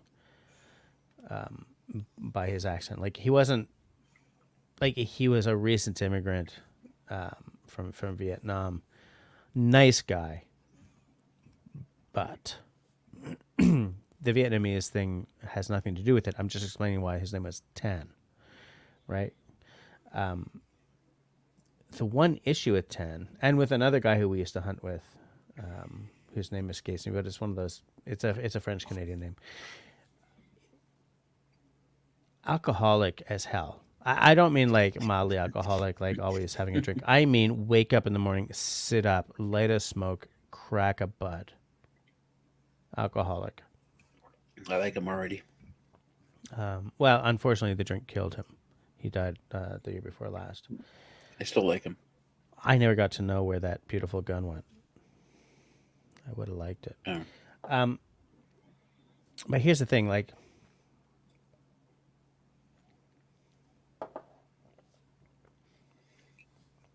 as an aside, he was a cabinet maker. He used to do kitchen cabinets, and he made bank. He had a beautiful workshop, and he just made bank work making kitchen cabinets. That's just like, it was like the thing he did. But he was always on the sauce, like always. Like I wasn't kidding when I said woke up, sat up, cracked a beer. So, a high functioning alcoholic, right? Is what you're saying. Yeah, but the things that where this, I'm not. Look, if someone says an alcoholic, it's their business. So long as we're not at hunt camp. This guy once bagged a deer by shooting between the trucks that were all parked. Like anyone who's been hunting knows. Come on, right? Yeah. Like he was a safety issue. Do I have time for this? Yeah. We had this rule, as many. I don't know about hunt camps across the world. I know in Canada, almost always there's a rule that you unload. You put your gun. You unload before you go inside. And this guy would sort of stagger in, throw his loaded firearm, at the top of his, like at the head of his bunk, and lie and sort of flop down without even putting the safety on. You know what I'm saying? Yep. And like,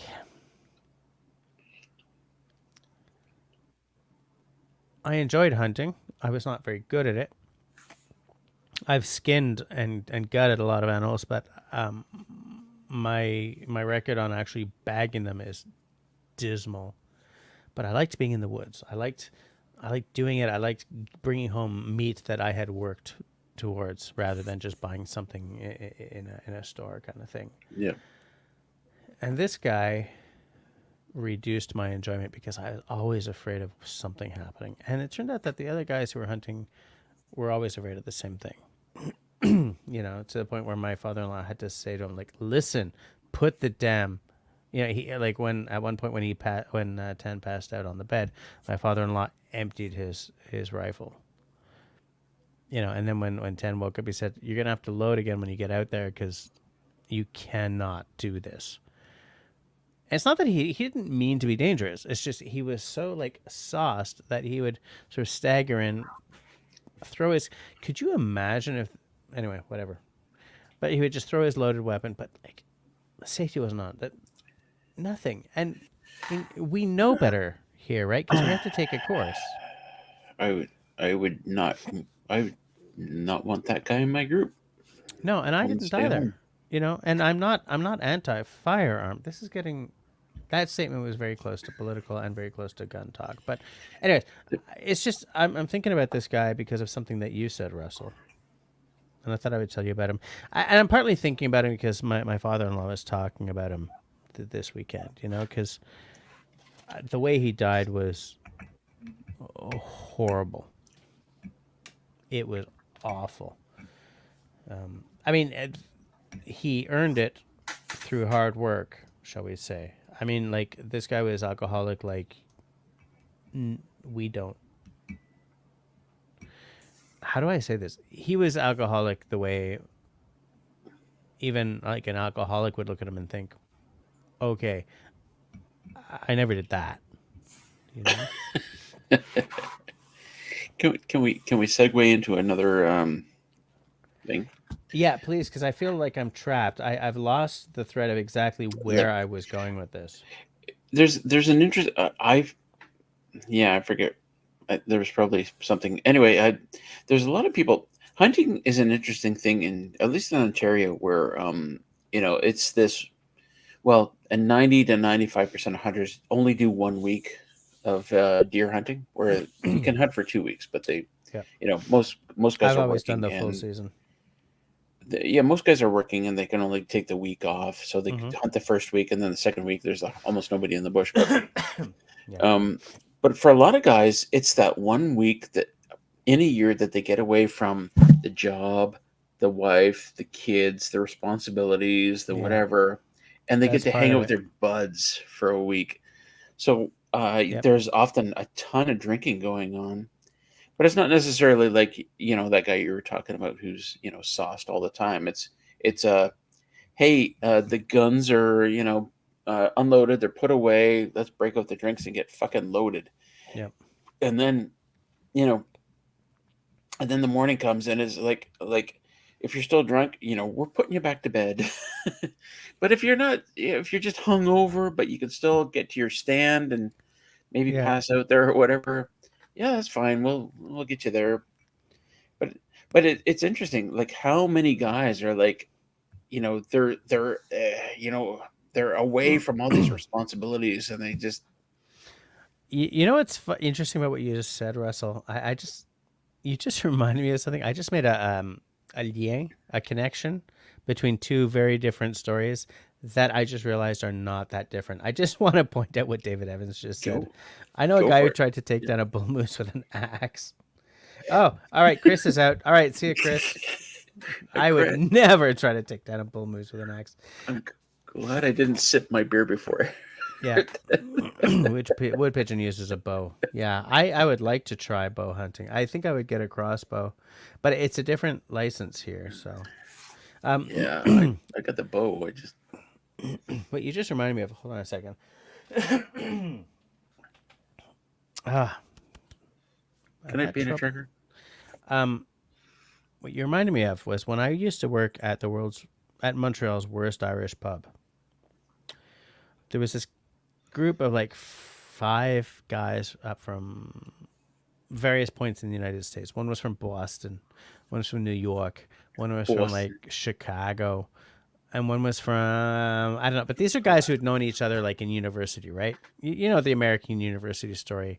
These guys are from all kinds of places. They were in dorms together, blah blah blah. And so they all had wives. They all had very respectable Midwestern or like New England lives, whatever. But every year for a week, they would meet in Montreal.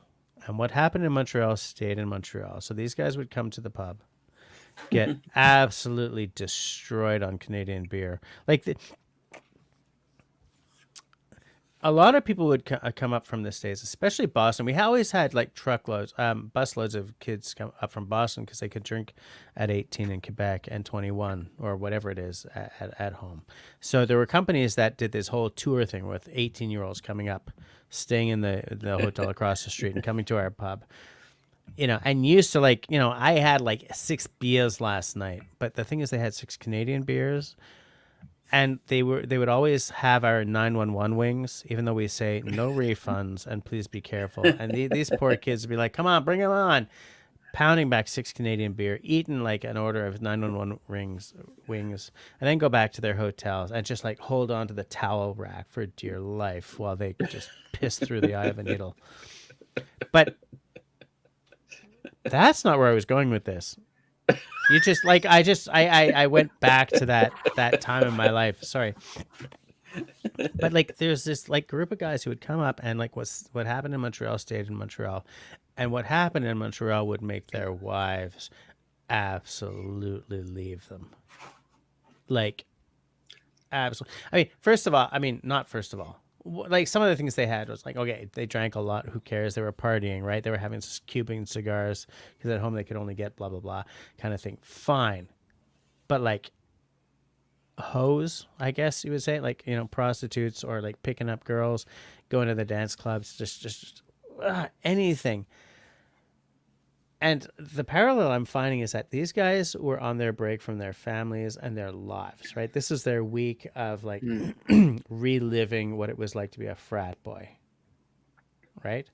And the lien that that's not a good word. The link I'm having to what you said is that hunt camp in some ways is the same, but not in the crapping on your marriage sense. right? Not in the, you know, Yeah, there's no debauchery. there's no It's betrayal, right? You go to hunt camp with your buds. Yeah, you may drink a lot sometimes. You know, yep. you may be sitting there like, you know, in your cache or whatever, waiting for a deer and thinking, I could easily be back in bed. But it's Well, not the same as like what happens this, in Montreal stays in Montreal. let me do my impression of a guy who's really hung over in his tree stand. Yeah. Snoring loud enough to scare off all the deer. A deer will come up and go, oh, that guy's fucking wasted. Yeah. By Wood the way, pigeon Sue's. a deer on the road, you know, Yeah. on the Take one out on the road and you can bring one home. just like 5 minutes from where I parked my car, and it's a small deer, and I was like, should I rev it or? Yeah. Boom. Yes. Because deer Get a are, license. like, Quick, get a license. deer are like so stupid that run across the road and stop, look my way, and then like I'm gonna run straight down the road for a while. Man, I remember years So ago. small. Yeah, years ago. Years ago. That's a real word, right? Years ago, we played a couple of gigs out in the East. By East, I don't mean like East Montreal. I mean like PEI and New Brunswick. Did we hit another province? We may have. I don't remember. And I've had some drinks, so whatever. But we were driving out there because we did drive 13 hours into New Brunswick, whatever. And there's a part of New Brunswick where there's no radio.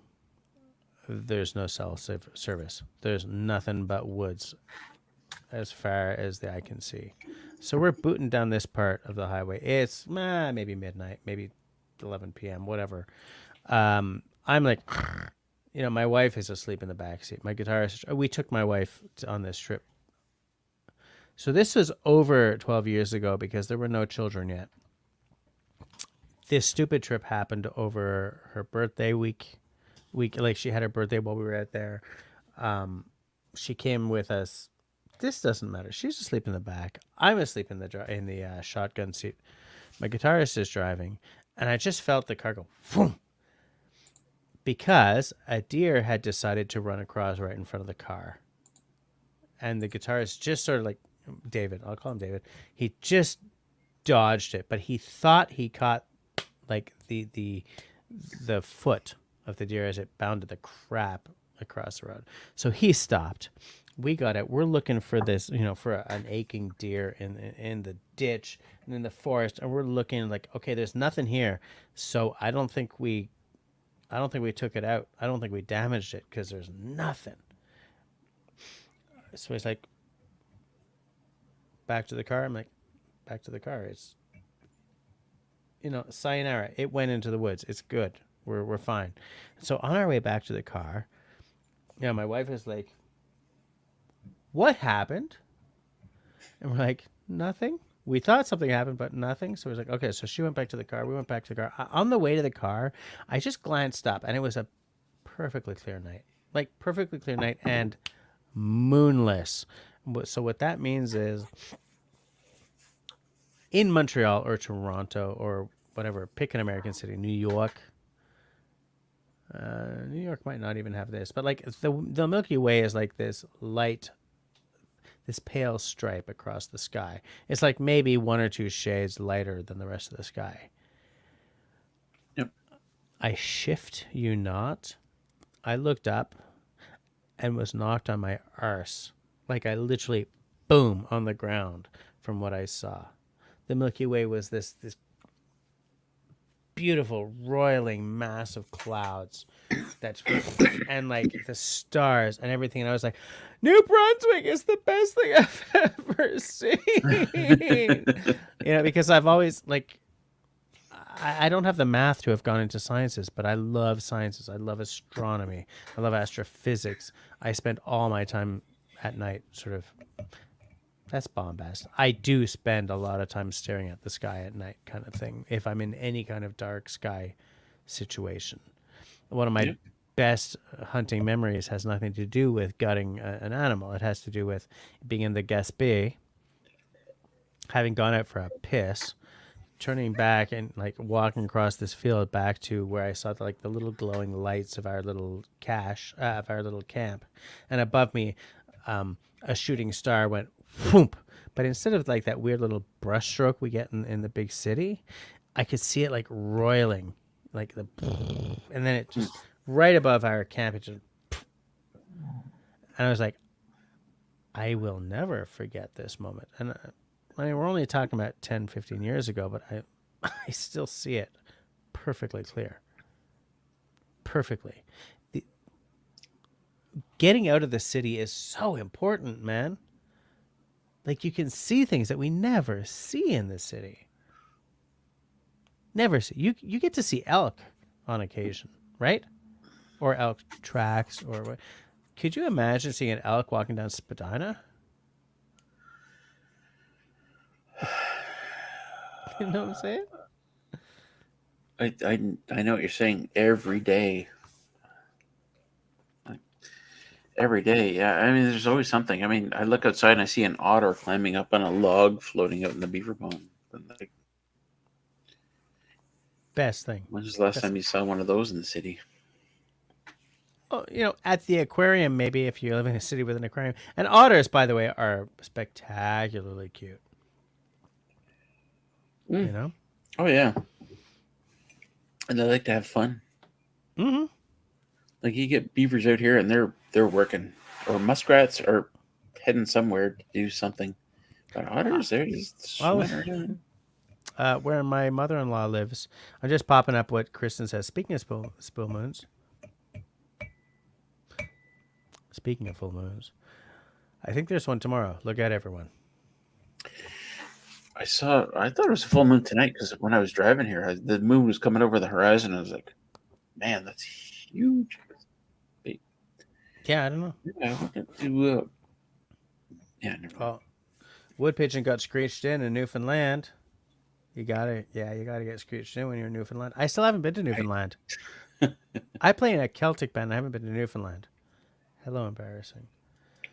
I've drank screech, and that's a miss. You didn't like it? That's a miss. It's horrible. It's all. Yeah. I was gonna say something before we shut things down and I go get cheese. Go eat your cheese. You don't have to wait. What I was going to say was going to be hilarious and yet fundamental to the human experience. Seminal. You can't say it was going to be seminal if you can't remember what it was. I'm just trying to point out that it was going to be something really, really important and yet hilarious and enjoyable for all who are still watching. Who's still watching? Should we go to like 11:15? If you want to go to 11:15, I'm breaking out the special. The special? You got the Innis and Gun. You got the second-rate Scotch. What the hell is the special? What else do you have? That's probably third-rate Scotch, but I got the special. I was being polite. Yeah, you don't have to with me. When I come back, I'll tell my story of when I hit the deer. Okay. But before you tell that story, when you get back, I have to see a man about a hearse. You go first. All right. Be entertaining. I'm highly entertaining. Right, people? Everyone thinks I'm entertaining.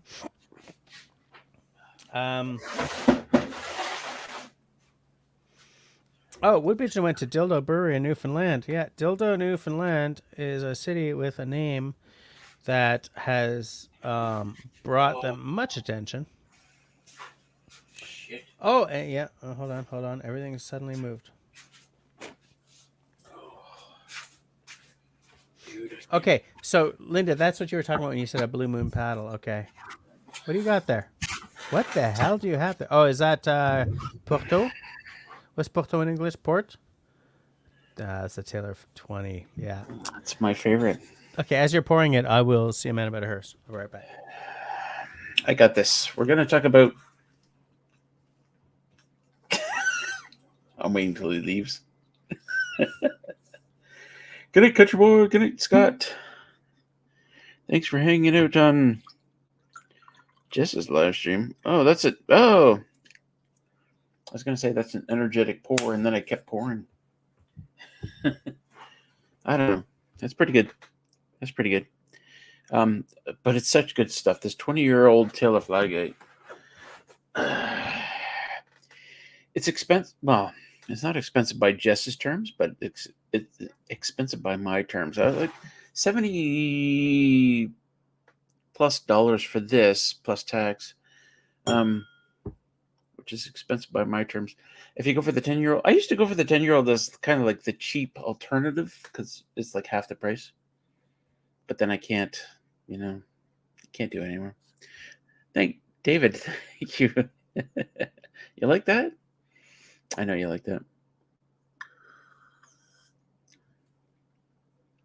Let's try with the scotch.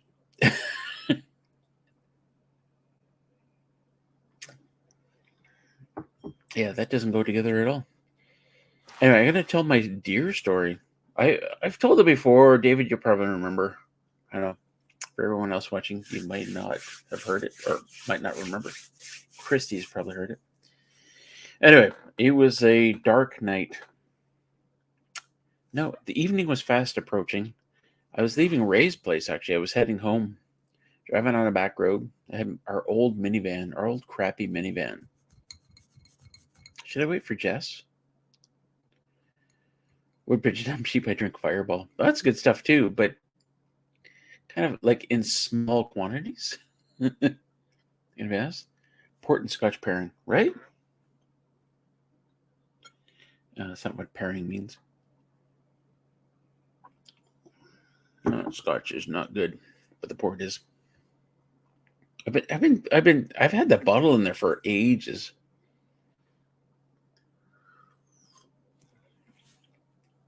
I've never had Fireball, but I have friends that love it. Anyway, I was driving home. It was early evening, quickly approaching like dark evening. It was late in the year too, like late November, I think. Driving my minivan down this back road, and I'm not going that fast either. And this doe runs across the road in front of me. I'm like, holy crap! And I start to slow down. Like, holy crap, that was close. And I start to speed up again. Hit the buck that was chasing it. And the buck goes into the ditch. And the ditches there were like 15 feet down. So I pull over to the side. I'm like, holy crap. And I go over, and the poor buck's like in the ditch on its side, kind of doing this thing. Crap.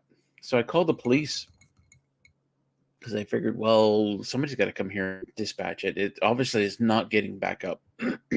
Somebody's got to dispatch this thing. So I called the police, and they're like, okay, we'll send somebody out. And meanwhile, I go over and look, and the thing's dead. It died from its injuries. So I'm like, oh, okay, well, I know what to do. I'm a hunter. So I go back to my minivan. I find a cap light. You know the cap lights you slip on your baseball cap?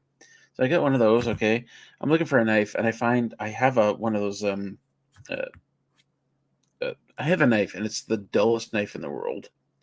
It's a flip knife, right? An opener. What do we call this? I forget. Anyway, it's the dullest knife in the world. So I'm like, okay, I know what to do. A folder, thank you. So I roll up my sleeves, and I get down in this ditch, and I leave the lights on in the van, even though it's not really helping, and this cap light is really dim. And I get in there with this dull knife, and I'm trying to. And the funny thing is, if you shoot a deer, depending on how you shoot it, if you shoot it properly, there's very little internal bleeding. But if you hit a deer with your van, there's a ton of internal bleeding. So very quickly, I'm in blood all the way up my arms, trying to get this thing and this incredibly dull knife, and I'm working at it. And then I see, up above me, I see the twirling lights of a police car coming up. I'm like, oh, okay, he finally showed up. So I climb out of the ditch. I walk up. I got the knife in my hand. I'm bloody down to my elbows. And there's a cop sitting there with his flashlight looking around because he doesn't know where I am. Then he spots me, and I'm like, with this knife and all this blood all over me. I'm like, hey. Hey. How did that work out? He's like, holy shit. But, rural cops are not like downtown Toronto cops. Right. He's like, holy shit. I'm like, yeah, I'm like, no, it died, and I'm just butchering it or field dressing it. I mean, Yep. and the guy's like, well, you can't do it here. I mean, your van's parked in a bad spot, and I'm like, okay, I can take it back to. I took it back to Ray's place. I like this comment by Homie Omi. By the way, hi Homie. I just wanted to share that I spent almost a couple of thousand on bushcraft stuff. You guys are the only people who care. You gotta tell us what you bought. Oh, all on axes, knives, and saws. You could spend a lot of money on axes, and it's funny because when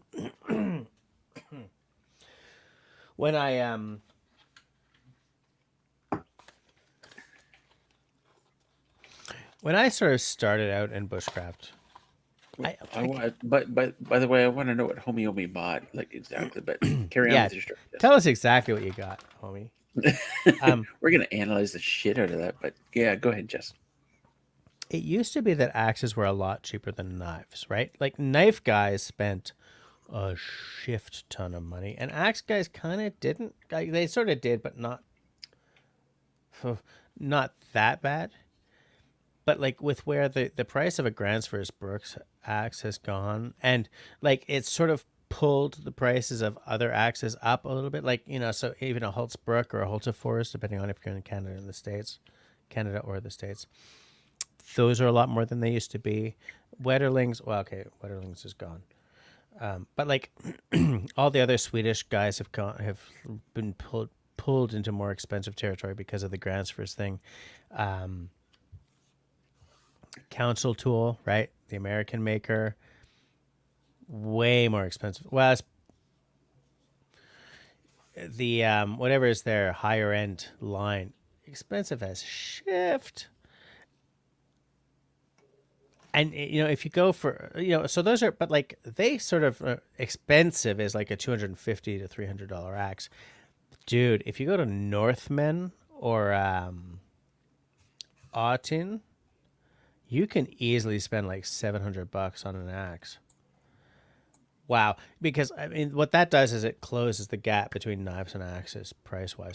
Well, unless you get a like a jacklower or something. But the price for the gear we like is so much higher than it used to be. Yeah, that's still wish I had this knife when choice. I wish I had this knife when I I hit that buck. What a great knife! Yeah, that would have done in you fact, well. I pulled it out today for a reason.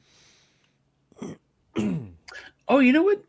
Crazy thing when you're out in a rural area. In fact, it doesn't matter where you are. If you're like filleting like salmon or rainbow trout, it doesn't matter. All these yellow jackets show up. These wasps, like out Really of nowhere. Like you're like, there's no wasps, and suddenly there's a ton of them. They're trying to steal the meat, and they're on everything. weird. I So have I'm never like, experienced that before. So you just stab them with a yeah. knife? Well, I Cut them in tried half? to. It's difficult. And eventually, I go grab my this thing, which I brought for sitting on, and I'm like batting them like bam, bam, because my buddy Kent's trying to fillet this thing, and there's Yeah. wasps all over his hands and stuff, and I'm trying to smack them away. Wow, Ooh, look at what Homie bought. lightweight forest trail camp 3. LT Wright. Okay, so you went hard into the LT Wright. A Council Tool Woodcraft. Yeah, see, the thing is, Woodcraft is their higher end, right? They're all sort of around the 200 and something. Camp Carver is a great axe. I have one of those, homie. I'm glad you got one of those. That is the one, like I suggest. A bit. Start that sentence again. When someone's looking for like a nice all-around camp axe and they don't want to buy one of the Scandinavians, that is the axe I suggest, because it's got hardened pull. It's hardened so that you can scrape a ferro rod on it. Fabulous axe. I did a whole video on that axe a few years ago. You got all the Outback, the Silky Outbacks, all three of them, and a Laplander. What? Why? Why did you get all these things, homie? Because they're all beautiful. Why would you possibly need all 3 silky Outback folding saws? Like, pick one. Yeah, because they're all different sizes. I feel that I have the 140. Oh my god! And homie, get into the woods with all that beautiful stuff and play with it. Shoot video. I want to see it. I want to watch it in action. Like, homie, we've kind of all been through that phase where like I'm going camping and I'm taking this 100 items with me. The the thing about those silkies, like, because they're all different sizes. I feel that the one I got is too small. I think mine is 140 millimeters. 100 and... The silky? I have a silky Gomboy, but I don't remember exactly what the actual... Oh my god, why did you measure that in millimeters? It's 14 centimeters. 14 centimeters. Okay, because it's the 140, right? And I do feel that I wish I'd gotten whatever was the size up. You know? Oh. You know what I'm saying? Well, I mean, 14... It can't be this big. Can't be? 14 centimeters? Hold on. Okay. This gotta be something else. I'm looking for the silky saws on the interwebs. I gotta take my pants off. Okay. All the power to you. I'm gonna find my silky saw. We're gonna compare. I can't compare. My saw is somewhere in the back. We're gonna compare girth and length. Please, for God's sakes, no. It's 170. It's 170.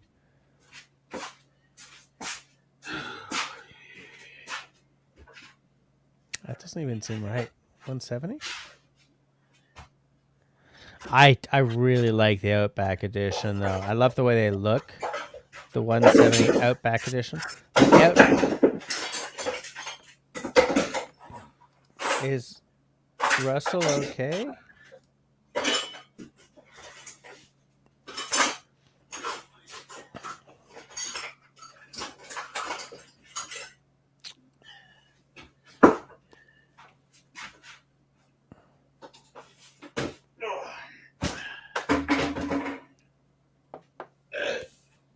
Okay, so homie liked... Okay, you watched that video and you liked it. Nice. I'm an idiot, that's why. No, dude, it's not about being an idiot. Just hit the woods. Enjoy those tools. If you want, shoot some video, or at least like shoot some pictures and put them on Instagram or something. I want to see those tools in action. It sounds to me like you've got a lot of fun in your immediate future. Is it 170, Russell?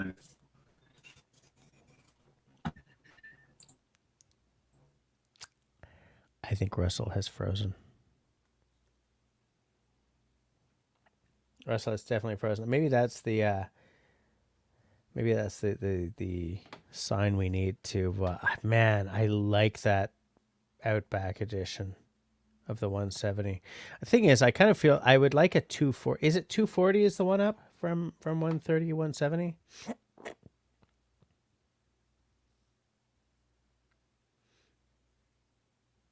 $210. I think the 210 would be a nicer option. Is there a I'm looking to see if there's excuse me, an Outback edition 210. Oh, David's out? Okay, good night, David. Have a good night. Russell's out. It is now 23:15, which is when I said we would go to, so I'm going to end the broadcast here. So between now and next week, everybody, please be safe, be sane, be healthy, and be kind to one another. And because Russell is no longer here, I will say for him, pea soup.